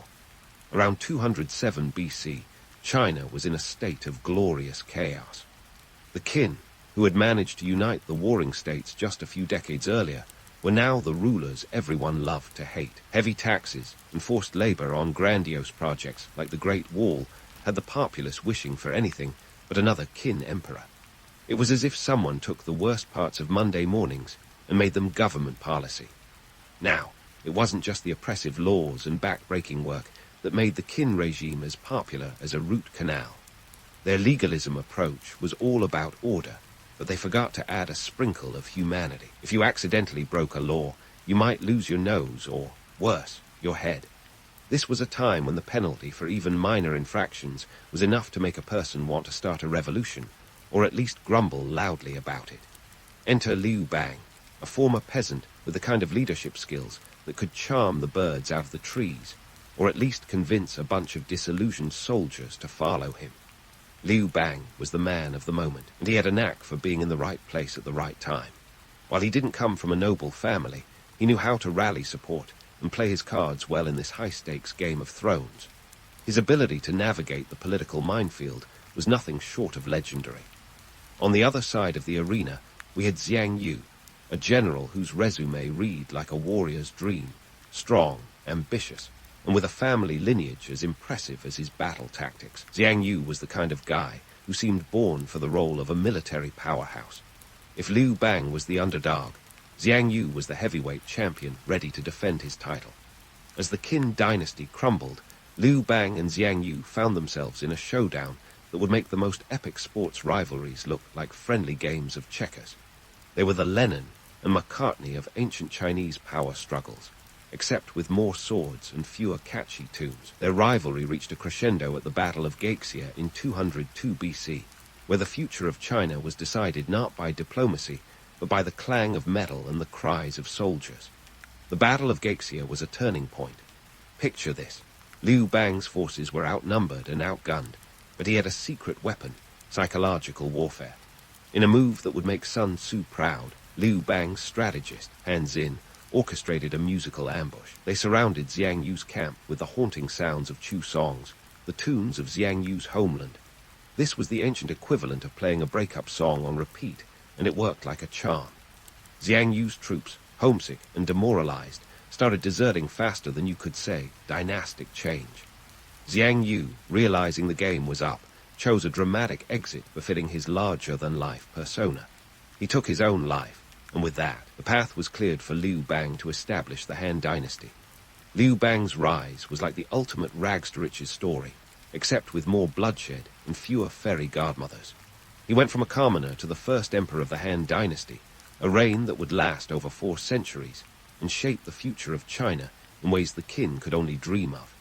And so, Liu Bang became Emperor Geazu of Han, a ruler who knew both the sting of poverty and the taste of power. His leadership style was marked by pragmatism and a certain charm that kept the wheels of the new dynasty turning smoothly. The Han Dynasty was born out of the ashes of Qin ambition, and it was poised to become one of the most influential periods in Chinese history. But that, my friends, is a story for another time. For now, let's just say that Liu Bang proved that sometimes, just sometimes, the nice guys don't finish last. And so, Liu Bang proved that sometimes, just sometimes, the nice guys don't finish last. But being the nice guy in ancient China came with its own set of challenges. As Emperor Geazu, Liu Bang had to navigate the murky waters of court politics, a task as tricky as threading a needle while riding a horse. Just because he wore the crown didn't mean everyone was ready to bow down without a grumble or two. Liu Bang's policies were like a breath of fresh air after the stifling smog of Qin rule. Out went the draconian laws, and in came reforms that made the populace feel less like cogs in a ruthless machine. He slashed taxes significantly, from the Qin's hefty 15% down to a more palatable 3%, which was practically a fiscal sigh of relief for the overburdened peasants. The harsh penal codes tossed out the window faster than you could say dynastic renewal. Liu Bang knew that happy citizens were less likely to sharpen their pitchforks and head for the palace gates. But Emperor Geazu wasn't just about playing nice with tax reform. He also had a soft spot for Confucianism, that ancient philosophical system that had been tossed aside by the Qin like last season's fashion. Confucianism emphasized respect, morality, and proper conduct, which must have sounded like a fairy tale after years of Qin harshness. Bringing back these ideals was like replacing a playlist of heavy metal with soothing classical music. Suddenly, everything felt a little more civilized. Liu Bang's reign was anything but boring. Sima Qian, that ancient chronicler with a penchant for drama, captured the emperor's exploits in his records of the Grand Historian. According to Sima Qian, Liu Bang was a man who could balance the scales of justice, though sometimes with the subtlety of a bull in a china shop. His court was a mix of brilliance and bluster, where political machinations were as common as breakfast dumplings. Court life was a roller coaster of alliances and betrayals. Think of it as the original reality TV show, complete with backstabbing and dramatic exits. Liu Bang had to keep his officials in line, a task akin to herding cats, intelligent, ambitious cats with their own agendas. He was known to be both generous and ruthless, a leader who could reward loyalty with land and titles or punish treachery with swift, often brutal, justice. Take the case of Han Xin, one of Liu Bang's most brilliant generals. Despite his military genius, Han Xin found himself on the wrong side of a power struggle and was executed on charges of treason. It's a classic tale of "what have you done for me lately?" That reminds us political loyalty was as precarious as a house of cards. Liu Bang didn't hesitate to cut down potential threats, ensuring his throne was as stable as it was powerful. Of course, being a ruler wasn't just about keeping a tight rein on the court. Liu Bang had to think about the economy, too. His policies aimed to foster agricultural growth, which was the lifeblood of the empire. He encouraged farming and reduced the conscription labor that had been the bane of the common man's existence under the Qin. By promoting agriculture, Liu Bang was essentially saying, let them eat rice, and ensuring there was plenty of it to go around. As for the hilarious side of court life, well, Liu Bang himself was known for his down-to-earth personality and a sense of humor that would have fit right in with the jesters of later European courts. He was reputed to be a bit of a prankster, a quality that surely helped him navigate the often rigid world of imperial protocol. His ability to laugh, even at his own expense, was part of his charm, a charm that kept his officials on their toes and his subjects feeling a little more at ease. But don't be fooled into thinking it was all fun and games. The court had its fair share of intrigue, where whispers could be as deadly as swords. Liu Bang's wife, Empress Lu, was a formidable figure in her own right. She played the political game with the skill of a master chess player, wielding power behind the scenes while ensuring her family's influence remained strong. Her machinations would set the stage for future drama, proving that in the Game of Thrones, no one's position was ever truly secure. In short, Liu Bang's transformation into Emperor Geazi was not just a change of title, but a seismic shift in governance and ideology. He took the best of what the Qin had to offer, a unified China, and infused it with a more human touch, crafting a dynasty that would eventually stand the test of time. His policies were aimed at creating a stable, prosperous empire, one that embraced the wisdom of the past while forging a new path forward. As we leave this chapter of history, remember that Liu Bang's reign was a balancing act of power, policy, and a touch of personality. The Han Dynasty was just getting started, and its legacy would echo through the ages in ways that are still felt today. But, as with all good stories, there's more to come, and the tale of the Han Dynasty is far from over. Stay tuned, because the next chapter promises even more twists, turns, and triumphs. And speaking of twists, turns, and triumphs, let's fast forward a couple of generations to meet the Han Dynasty's golden boy, Emperor Wu, a ruler so ambitious that he made Alexander the Great look like he was just dabbling in empire building. If Liu Bang laid the foundation, Emperor Wu was the guy who decided to put a second story on the house, add a pool, and throw in a guest wing for good measure. He ruled from 141 to 87 BC, and his reign was nothing short of legendary. Now, Emperor Wu wasn't just sitting around twiddling his thumbs. No, this guy was all about expansion, militarily, economically, and culturally. Think of him as the Steve Jobs of ancient China, always pushing the envelope and asking, what's next? He was determined to make the Han Dynasty the powerhouse of its time, and boy, did he succeed. But like any ambitious project, it came with its own set of challenges and costs. Let's kick things off with his military campaigns, which were as frequent as they were far-reaching. Emperor Wu had a particular fondness for expanding the empire's borders, and his campaigns against the Xiongnu, a confederation of nomadic tribes to the north, were the stuff of legend. The Xiongnu were like the Mongols before the Mongols, a formidable force that had been a thorn in China's side for ages. Wu's solution: send in the cavalry, quite literally. His military strategy relied heavily on cavalry units, a move that was both innovative and effective. But these campaigns weren't just about flexing military muscle. They were also about securing the Silk Road, that ancient trade network stretching all the way to the Mediterranean. This was the economic jackpot, the ancient equivalent of a booming tech industry. By establishing control over this route, Wu wasn't just expanding his empire. He was opening China to a world of new goods, ideas, and cultural exchanges. The Silk Road became a bustling artery of trade, bringing everything from Roman glassware to Persian rugs into the heart of China. Of course, all this expansion didn't come cheap. Emperor Wu's military campaigns were like a never-ending shopping spree, and the bill was footed by the empire's citizens. The costs were staggering, with campaigns sometimes draining the imperial coffers dry. It's estimated that the annual cost of Wu's military adventures reached up to 5% of the empire's GDP, a hefty price tag for any era. Taxes climbed, and the burden on the peasantry grew heavier. War, it turns out, wasn't just hell. It was expensive, but Wu wasn't all about swords and shields. He also had a keen eye for innovation and reform. Under his rule, China saw significant advancements in technology and culture. He established state monopolies on essential goods like salt and iron as a way to boost revenue. Because why let private entrepreneurs have all the fun? This was a double-edged sword, though. While it brought in much-needed funds, it also placed a heavy hand on the economy, leading to discontent among merchants. Culturally, Emperor Wu was a patron of the arts and philosophy. He supported Confucianism, which by then was making a comeback like a retro fashion trend. Confucian ideals became the backbone of the state ideology, shaping the moral and ethical compass of the empire. This wasn't just about looking good on paper.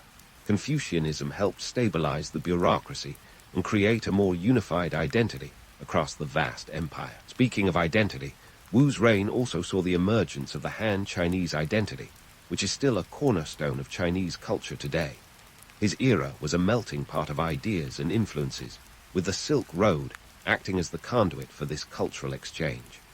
Buddhism, for instance, started trickling into China during this time, laying the groundwork for its eventual widespread adoption.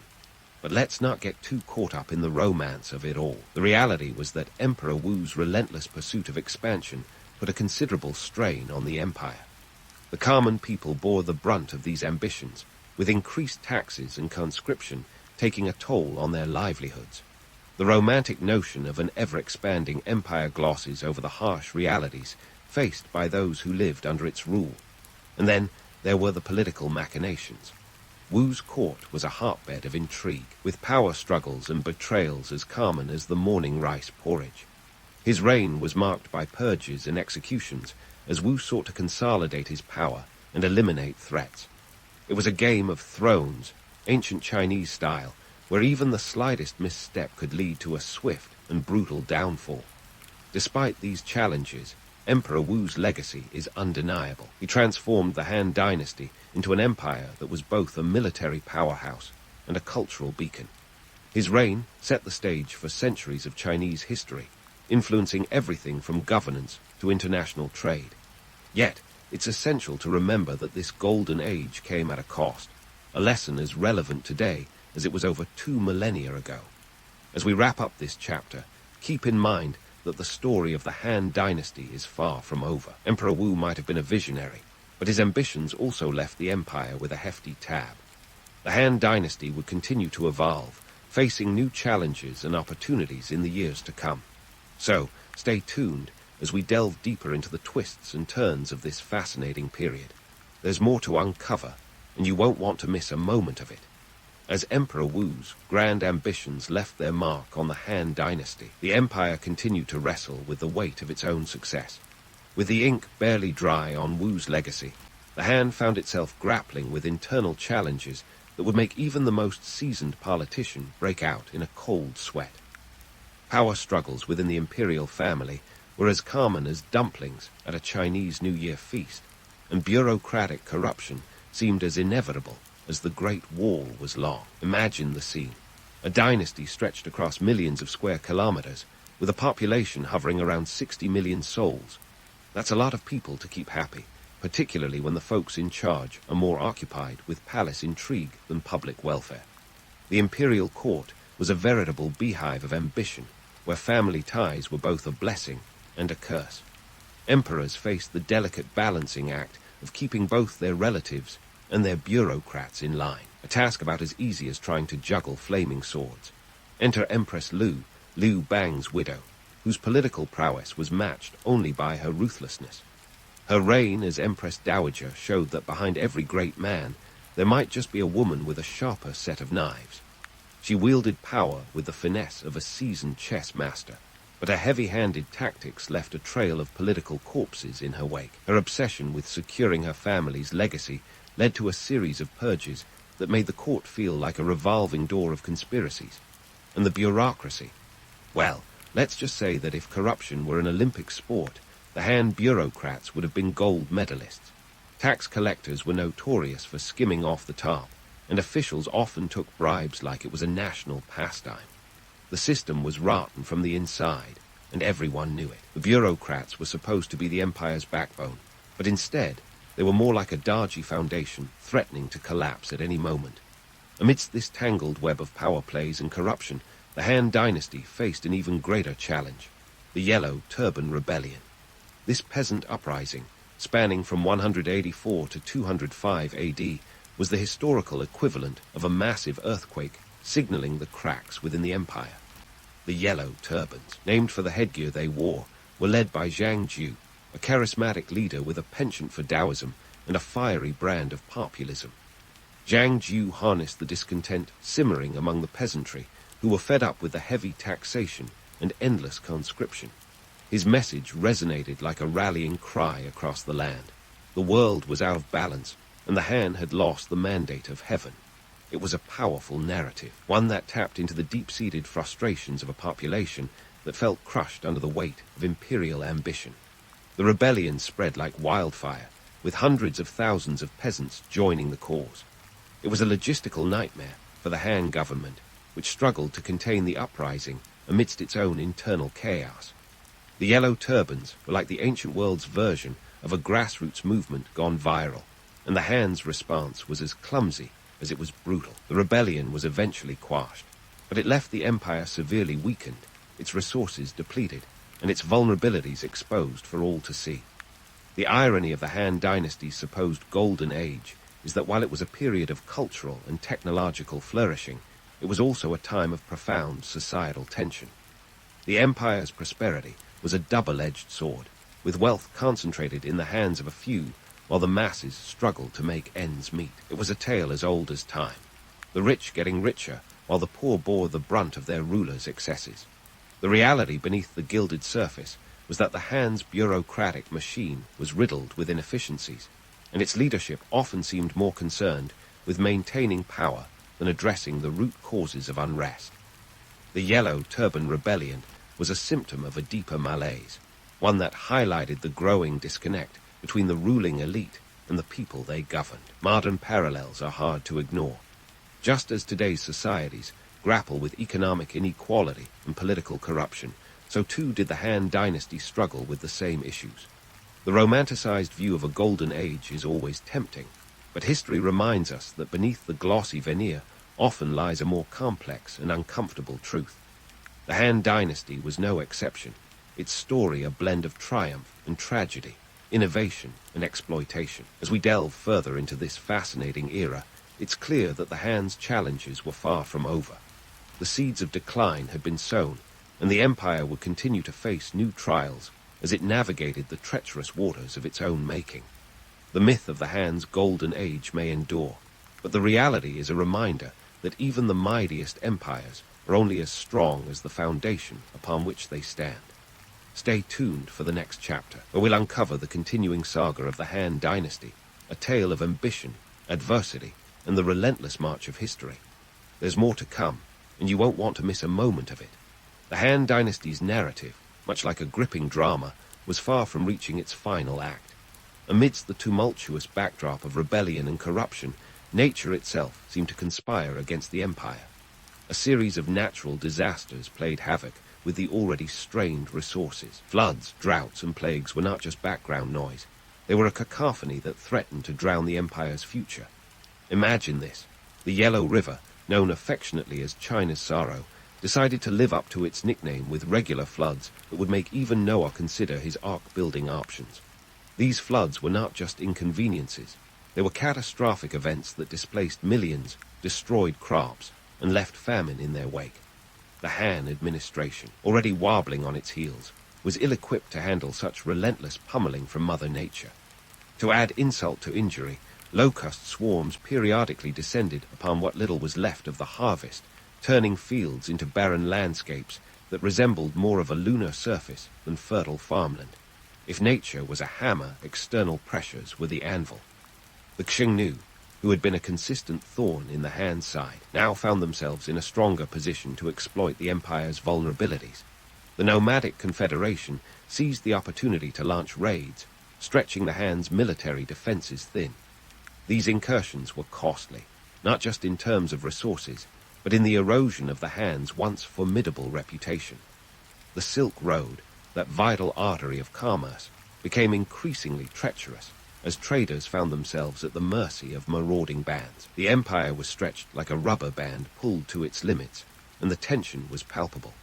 In 189 AD, the assassination of the young Emperor Ling sparked a power struggle that made the former court intrigues look like playground squabbles. With the central authority in disarray, regional warlords began to rise, each carving out their own fiefdoms and answering only to themselves. The Han Empire was starting to look less like a unified state and more like a patchwork quilt, each patch with its own agenda. Despite this chaos, the Han Dynasty's legacy was not to be dismissed so easily. It was during this time that the seeds of what would become the Three Kingdoms period were sown, a time when the legends of warriors and strategists would flourish in the popular imagination. The Han's cultural achievements during its peak had set a high bar, leaving a lasting imprint on art, literature, and philosophy.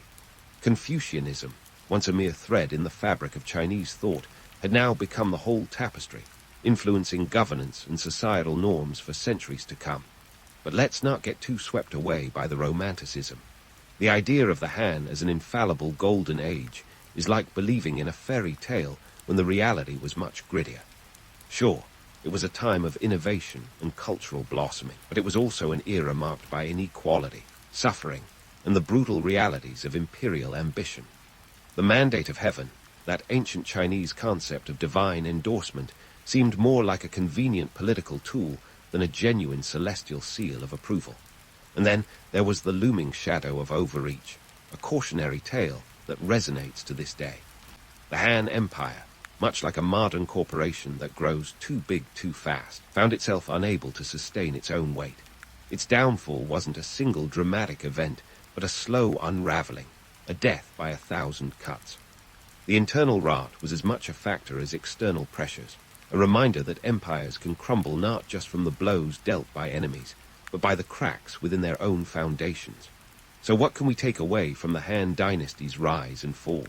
It's a story of ambition, resilience, and the inexorable march of history. It's a testament to the enduring impact of a civilization that was anything but static, constantly evolving even as it faced its demise.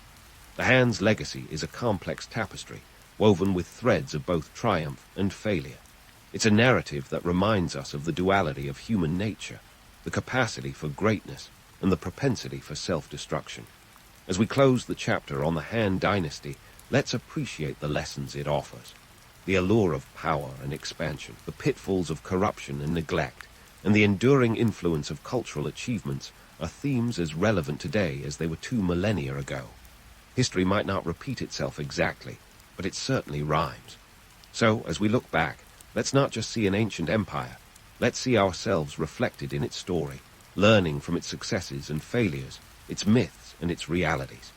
The Han Dynasty, with all its highs and lows, stands as a monument to what was possible, and a cautionary tale of what can happen when ambition outpaces wisdom. It's a story that continues to echo through the ages, a reminder of the fragile balance between order and chaos, innovation and decay.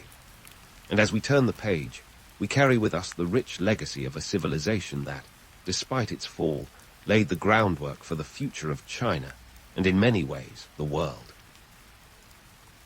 Before Columbus even thought about losing his way to the Indies, you'd be hanging out in a thriving, interconnected world. Forget the tired old image of Native Americans as isolated tribes just waiting for the European curtain call. Nope, You're part of a vibrant tapestry of cultures buzzing with activity, trade, and diplomacy. Let's start with the trade networks, shall we?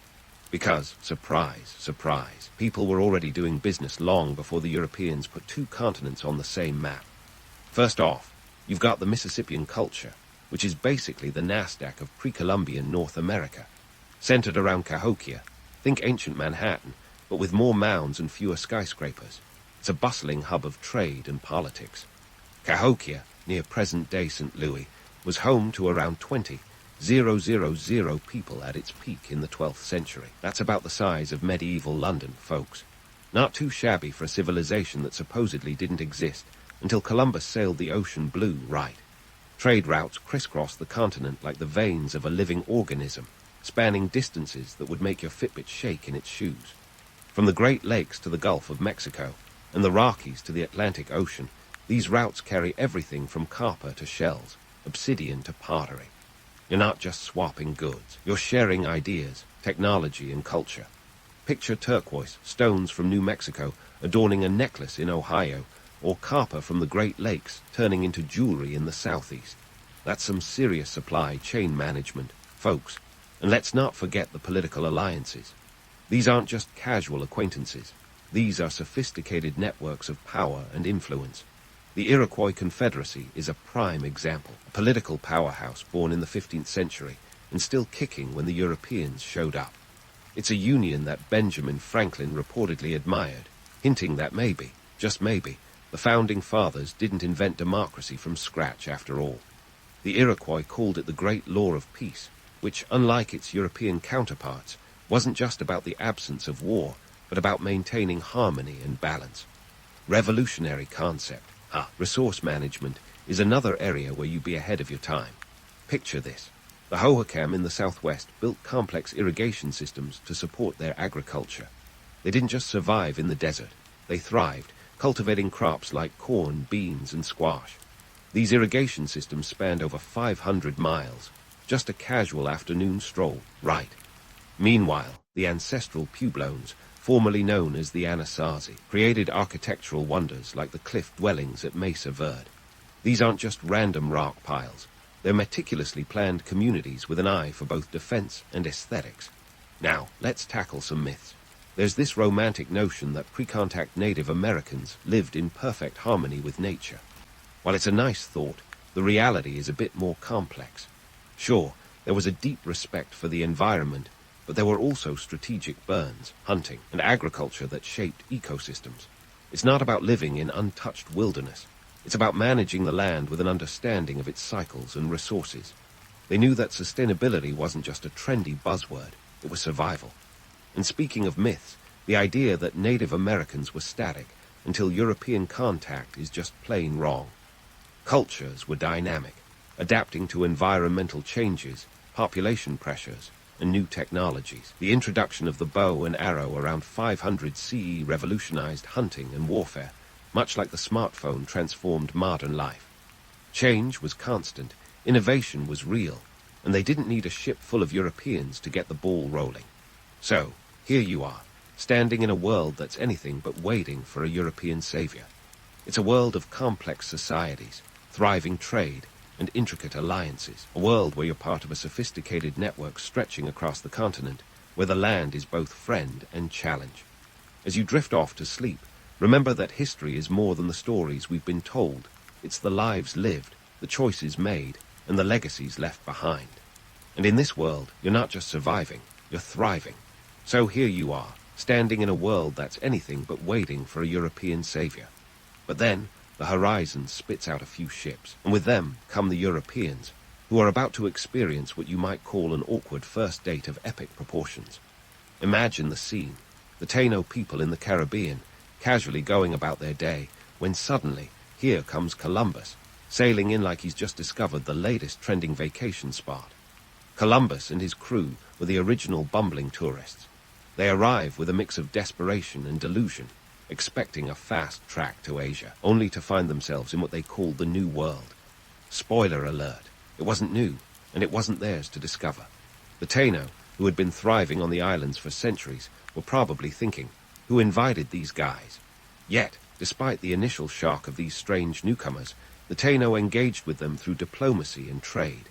They offered gifts and hospitality, a gesture of goodwill that probably left Columbus thinking he was some kind of beloved celebrity. Talk about a reality check.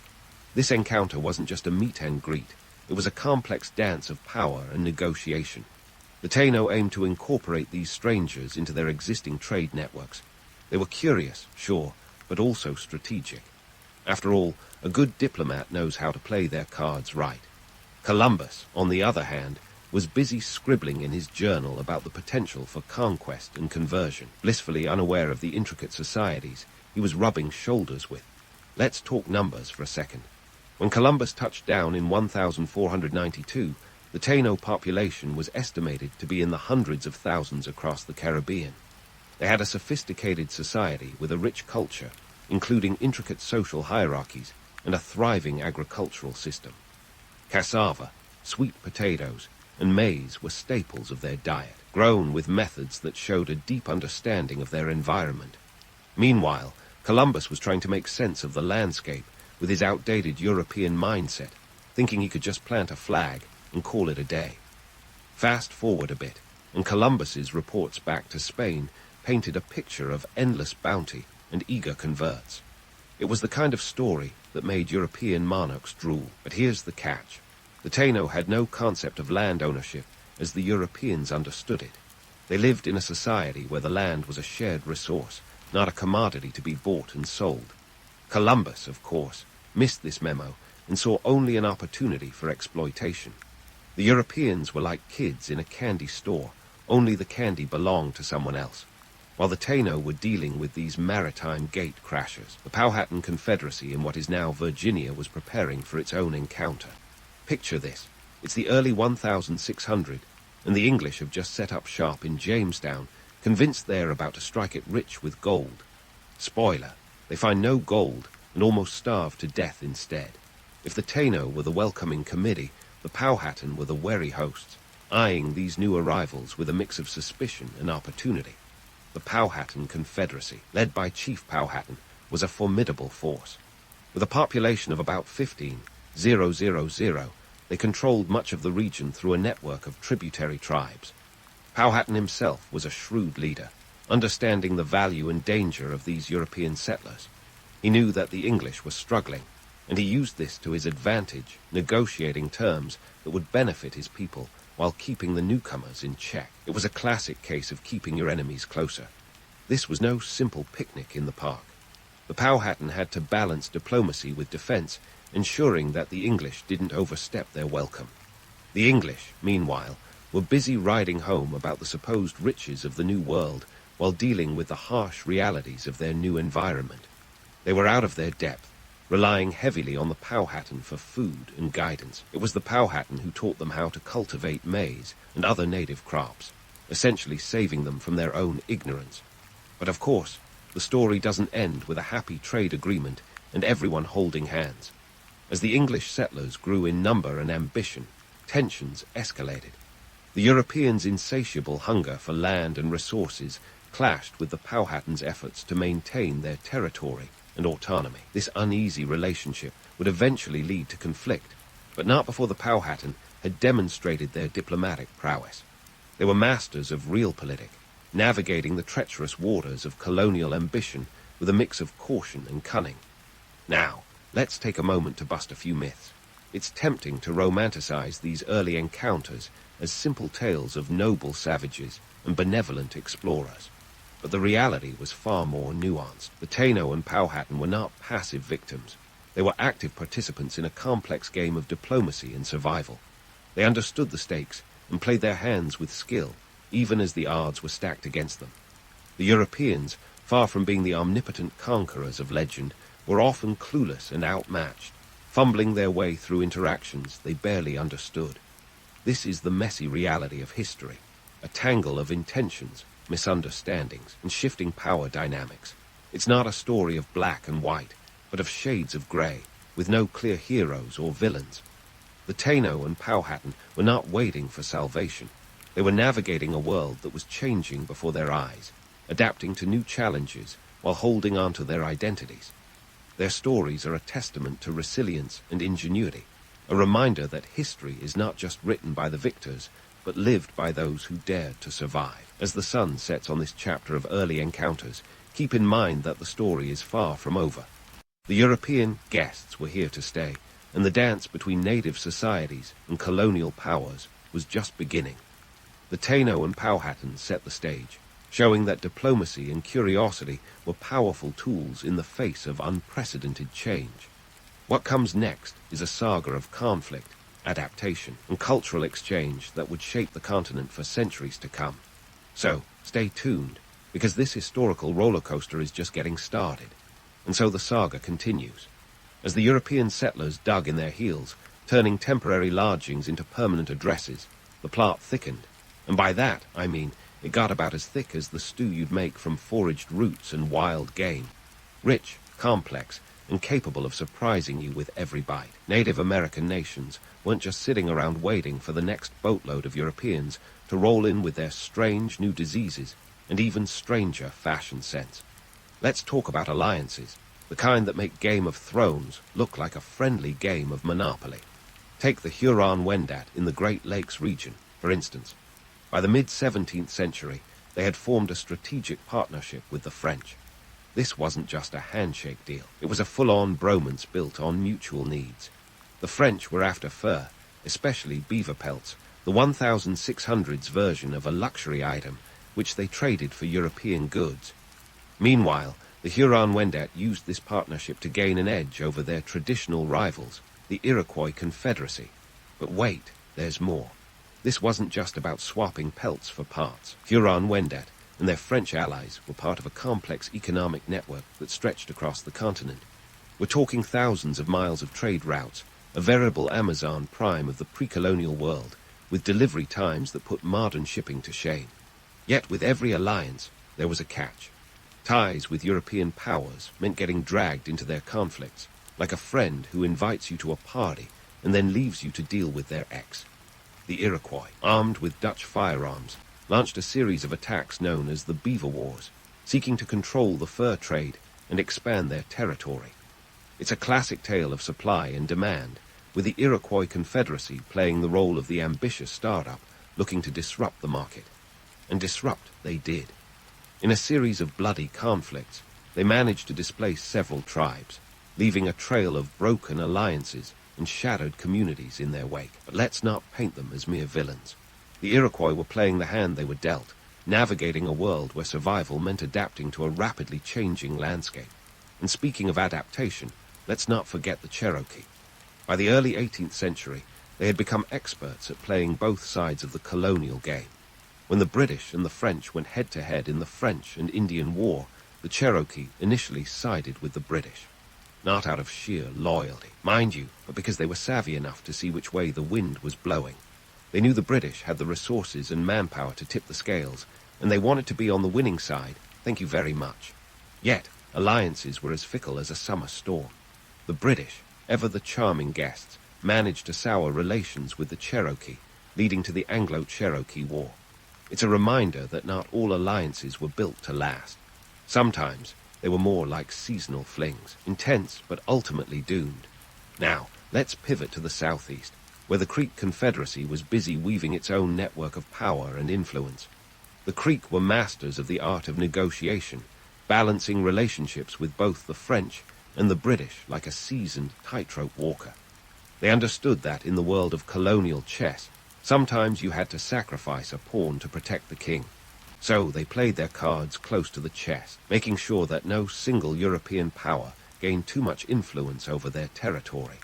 The Creek were also adept at relocating their communities to maintain strategic advantages. Think of it as the ultimate game of musical chairs, where the stakes were higher than just losing a seat. This wasn't just a matter of survival. It was about maintaining autonomy and ensuring that future generations could thrive. And while we're on the subject of strategic relocation, let's not forget the Lakota Sioux, who, by the late 18th century, had made a dramatic move westward, embracing the horse culture that had spread from Spanish territories. The horse was a game-changer, transforming the plains into a bustling hub of mobility and trade. The Lakota became the epitome of adaptability, using horses to expand their territory and influence. It's like upgrading from a bicycle to a sports car. Suddenly, the world is your oyster, and the horizon is just a suggestion. But not every part of this tale is about cunning strategies and successful adaptations. Some stories are about resilience in the face of unimaginable hardships. Take the Pequot War of 1636-1638, a brutal conflict that pitted the Pequot tribe against an alliance of English settlers and their native allies. The Pequots, who had controlled much of the trade in what is now Connecticut, found themselves outgunned and outflanked. The war ended with the near destruction of the Pequot as a people, a stark reminder of the devastating consequences of colonial expansion. It's tempting to see history as a series of inevitable outcomes, but the reality was much messier. Native American nations were active agents, not passive victims, in the unfolding drama of colonial North America. They adapted, they resisted, and they found ways to survive in a world that was constantly shifting beneath their feet. And yet, for all their efforts, the encroaching tide of European settlers continued to rise. With each new wave came new challenges, from smallpox epidemics that decimated populations to the relentless push for land that threatened to erase entire cultures. It was a time of upheaval, a crucible that tested the resilience of every community. As we leave this chapter of history, remember that the story is far from over. The native nations of North America were down, but not out. They would continue to fight for their place in a world that was both familiar and foreign, a world where the rules were being rewritten with every passing year. Stay tuned as the saga unfolds, with each twist and turn revealing new facets of a history that is as rich and complex as the land itself. But let's not wrap this up like the final episode of a binge-worthy series just yet. The narrative of Native American resilience and adaptation is far from its closing credits. As European settlers continued to spread like an over-enthusiastic vine, native communities didn't just sit back and let their stories be written by outsiders. Nope, they picked up the pen, or rather the treaty, the legal argument, and sometimes even the musket, to carve out a space in this rapidly evolving world. Let's dive into the legal shenanigans, shall we? The myth of the vanishing Indian conveniently forgets to mention the legal acrobatics performed by Native American communities. Picture the Cherokee Nation in the early 19th century, no strangers to playing the colonial game. These folks took the U.S. government to court, and believe it or not, won. In the 1832 case of Worcester v. Georgia, the Supreme Court recognized the Cherokee Nation as a distinct community with its own territory and laws. Chief Justice John Marshall famously declared that the laws of Georgia could have no force within Cherokee lands. It was a legal mic drop moment. But here's where reality throws a curveball. President Andrew Jackson allegedly retorted with a snarky, "John Marshall has made his decision. Now let him enforce it." The Cherokee had a legal victory on paper, but in practice, the ink wasn't even dry before it was ignored. The infamous Trail of Tears followed, a forced relocation that saw approximately 16,000 Cherokee people march from their lands, with around 4,000 perishing on the journey. A brutal reminder that legal victories didn't always translate to reality. In this world of treaties and territorial disputes, native leaders were often more skilled negotiators than their European counterparts. Take the great Shawnee leader Tecumseh, who, in the early 1800s, sought to unite tribes across the Mississippi Valley into a formidable confederacy. His goal, to resist further American encroachment. Tecumseh was like the ultimate team captain, rallying a coalition that spanned multiple nations and languages. Unfortunately, Tecumseh's vision of unity didn't survive the War of 1812, but his efforts left a lasting legacy of resistance and solidarity. And then there's the savvy diplomacy of the Haudenosaunee or Iroquois Confederacy. This coalition of 6 native nations navigated the political landscape with the agility of a seasoned diplomat. During the American Revolution, they faced a tough call: side with the British or the American colonists. Ultimately, different Iroquois nations took different sides, hedging their bets. It was a calculated risk, akin to spreading your investments across multiple stocks. Their strategy was to ensure survival no matter the outcome, though this gamble led to internal divisions that would echo for generations. Now, let's talk trade, because who doesn't love a good barter? The Plains tribes, for instance, were masters of the horse trade. By the mid-18th century, the Comanche had turned the southern plains into their personal equestrian empire. The Comanche were to horses what Silicon Valley is to tech startups, innovators, disruptors, and dominating the market. They traded horses with other tribes and European settlers alike, effectively turning their mobility into a form of economic and military power. At their height, the Comanche had a territory spanning parts of present-day Texas, New Mexico, and Oklahoma, a testament to their adaptability and strategic brilliance. But let's not sugarcoat it. These exchanges weren't just about friendly haggling. The fur trade, for example, was a double-edged sword. While it brought wealth and new goods to native communities, it also led to overhunting and depletion of resources. The Cree and the Assiniboine, key players in the Hudson's Bay Company trade network, found themselves caught in the unsustainable cycle of supply and demand. It's like being stuck on a treadmill that's speeding up, and someone forgot to show you where the off button is. And speaking of economic realities, let's not forget the story of the Choctaw, Chickasaw, and Creek nations, who, by the early 19th century, had adopted European-style agriculture to maintain their autonomy. They embraced the plough and the plantation, producing cotton as a cash crop. Yet, even as they adapted, they faced relentless pressure to cede their lands. The U.S.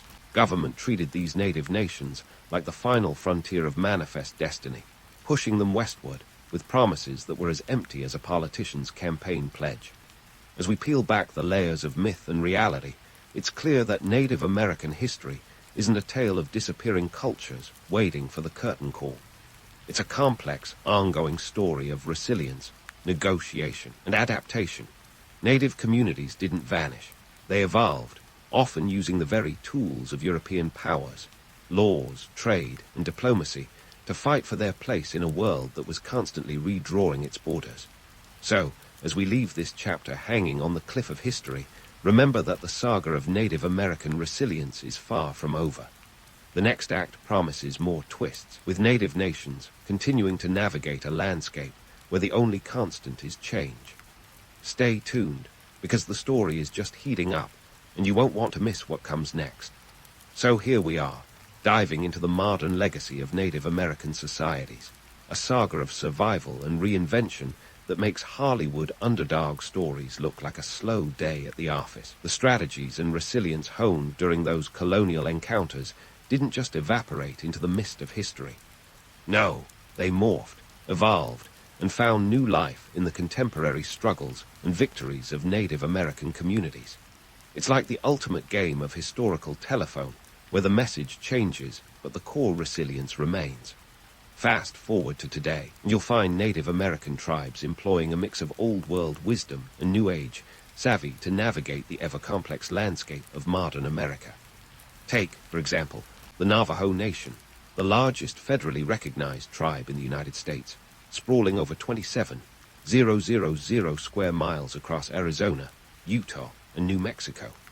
With this vast expanse, they're not just sitting around waiting for things to happen. They're harnessing renewable energy sources, like solar and wind power, to not only provide for their communities, but to sell back to the grid, a move that would make even the most seasoned Wall Street tycoon nod in approval. But it's not just about going green. Economically, many tribes have flipped the script on old narratives, using casinos and tourism to generate revenue. The Indian Gaming Regulatory Act of 1988 opened the floodgates, allowing tribes to operate casinos on their land.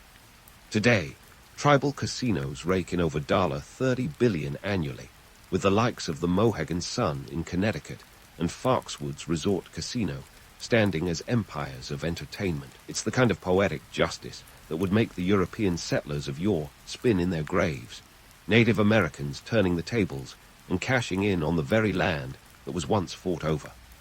The economic powerhouses that these casinos have become help fund essential services such as education, healthcare, and infrastructure, addressing inequities that have plagued reservations for decades. It's a stark reminder that while history may have tried to write them out, Native communities are very much writing their own futures. Yet, as with any complex story, this one has its shadows. The wealth from gambling hasn't been an even windfall for all tribes, and economic disparities remain a challenge. But the narrative of resilience and reinvention continues to be written, chapter by chapter. And let's not forget the legal battles that continue to shape Native American sovereignty. Modern tribes have taken their fight to the courts, using the very legal system that once sought to dismantle them. The 2020 Supreme Court case, McGirt v. Oklahoma, stands as a landmark decision reaffirming the Muskogee Creek Nation's reservation boundaries, originally established in the 19th century. The ruling sent shockwaves through the legal landscape, affirming that treaties, once dismissed as mere historical footnotes, are binding and enforceable. It's a reminder that history's debts haven't been paid in full, and the bill is still very much due. Yet, in the face of these victories, challenges persist. Access to clean water, healthcare, and education remains uneven across many reservations, a modern echo of past injustices. But if history has taught us anything, it's that Native American communities are nothing if not adaptable. They turn adversity into opportunity, much like they did centuries ago when faced with the foreign onslaught of European colonizers. Cultural resurgence is another vibrant thread in this tapestry of survival. The revival of languages, traditions, and customs long suppressed or forgotten is underway, fueled by a new generation committed to preserving their heritage. Language revitalization programs have sprouted across the continent, with tribes like the Wampanoag in Massachusetts reclaiming their linguistic roots. This isn't just about words. It's about identity, community, and a living connection to the past. In every powwow, every drumbeat, every dance step, there's a story being told, a narrative of resilience that has outlasted centuries of oppression and assimilation. It's a celebration of survival, a testament to the enduring spirit of Native American peoples who have weathered the storms of history and emerged, not unscathed, but unbroken. And so, as we draw this historical journey to a close, what lessons do we carry forward?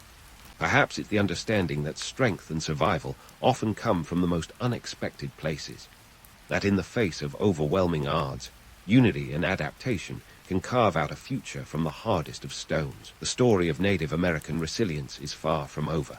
It's an ongoing saga of defiance, reinvention, and cultural renaissance that continues to unfold in real time. In a world that seems to constantly rewrite its own rules, Native American communities remind us of the power of endurance and the art of reinvention. They are living proof that while history may be rife with injustices, it is also filled with stories of tenacity and triumph against the odds. As you drift off to sleep with these tales swirling in your mind, remember that the past isn't just a series of events. It's a reservoir of lessons and legacies waiting to be explored, questioned, and understood. And in that exploration, we find not only history but humanity itself.